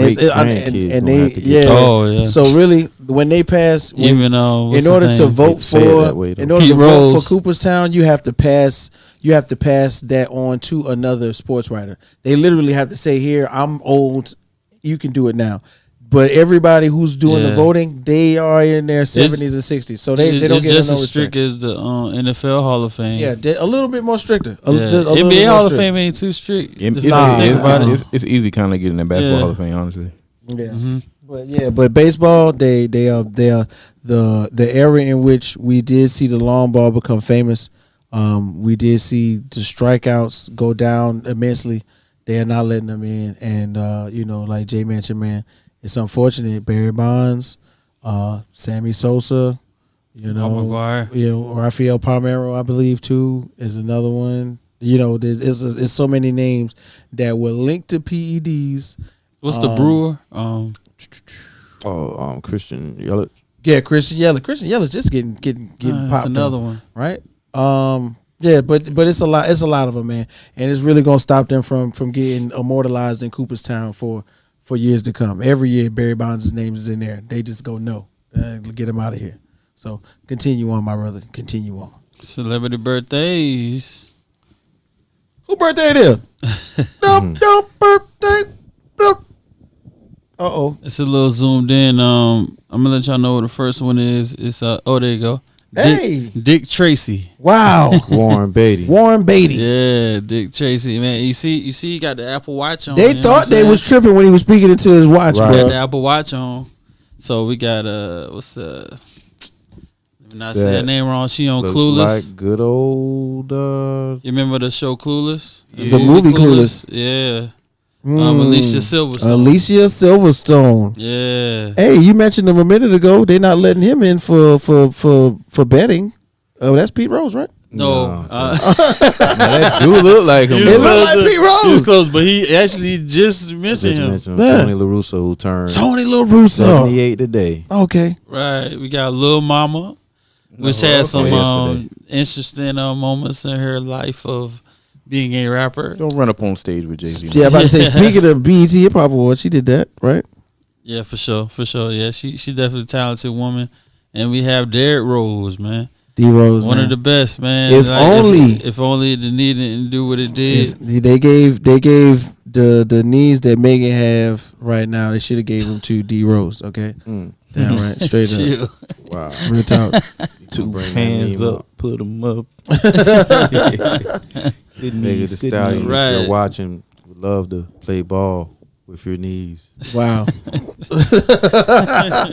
What are we talking about? Okay. My knees bad too, man. Sorry. You got any last thoughts? Who got some last thoughts? I got a couple of them. I'm gonna throw in there, but anybody want to go first? Just waiting on week 5, man. This NFL season getting better and better. Got some great matchups coming up. He just want to beat the Cowboys. Rams, Cowboys, baby. We got a big one, baby. You know what I'm saying? Coming to LA, we gotta get this W. Gotta get this dub. Real quick, man. We had a great, man. If I can get there, go ahead, Whit. I'm gonna go ahead and go last. All right, cool. So, like a couple things I want to throw out there that, of course, they sports related, but then they not sports related. Okay, so everybody's already heard about Ime Udoka being fired from the Boston Celtics, or not being fired, but being suspended indefinitely by the Boston Celtics organization for consensual fraternizing with another member of the organization, right? Y'all know how he got caught? Nah, well, let us know. All right, so this is what happened, right? Supposedly, the wife or the husband of the woman who he was having this intimate relationship with caught his wife by her standing in front of the Ring camera, him getting notified on his phone. Boom! Somebody is in front of your camera. You look at the camera. Hey, why my wife over there standing on the phone? They ain't she out there a long time, man. Boom! Hit the button. It caught her having a conversation with Ime Udoka, an inappropriate one at that. And then, of course, when she came in the house, he doing that thing. You standing in the kitchen. She like, what's wrong with you? Oh yeah, yeah, I got you, motherfucker. But hey, so big shouts out to Ring cameras. I know it was on Shark Tank. If they only would have bought it on Shark Tank, Ring camera is one of the most purchased items on Amazon right now. So big shouts out to Ring cameras. And unfortunately, be more careful. Right? Did everybody hear about what happened to JJ Watt over the week? This past week? Yeah, something about the heart shot. Yeah. So JJ Watt was suffering from AFib. That's atrial fibrillation, where your heart basically has arrhythmia, which means it's beating off pace, and he felt weird. But they shocked it back on Thursday to be in rhythm. He played on Friday. He practiced on Friday and played in the game on Sunday. That's a man's man for you. Yeah, that's crazy. Okay, and if you saw the press conference, he was really affected emotionally by it. Definitely. He's got a baby on the way, and so big prayers out to JJ Watt. Yeah. The Watt family is a big family in the NFL. Right. So big shouts out to the whole Watt family, and prayers up for injury free. Right, prayers up for your new baby JJ Watt. You know what I'm saying, one of my favorite players on the defensive side of the ball. And then AB strikes again. What he did? Literally, okay. He wildin'. My man Antonio Brown, man, I don't know. He ain't never been the same since Vontaze Burfict hit him in the head, bro.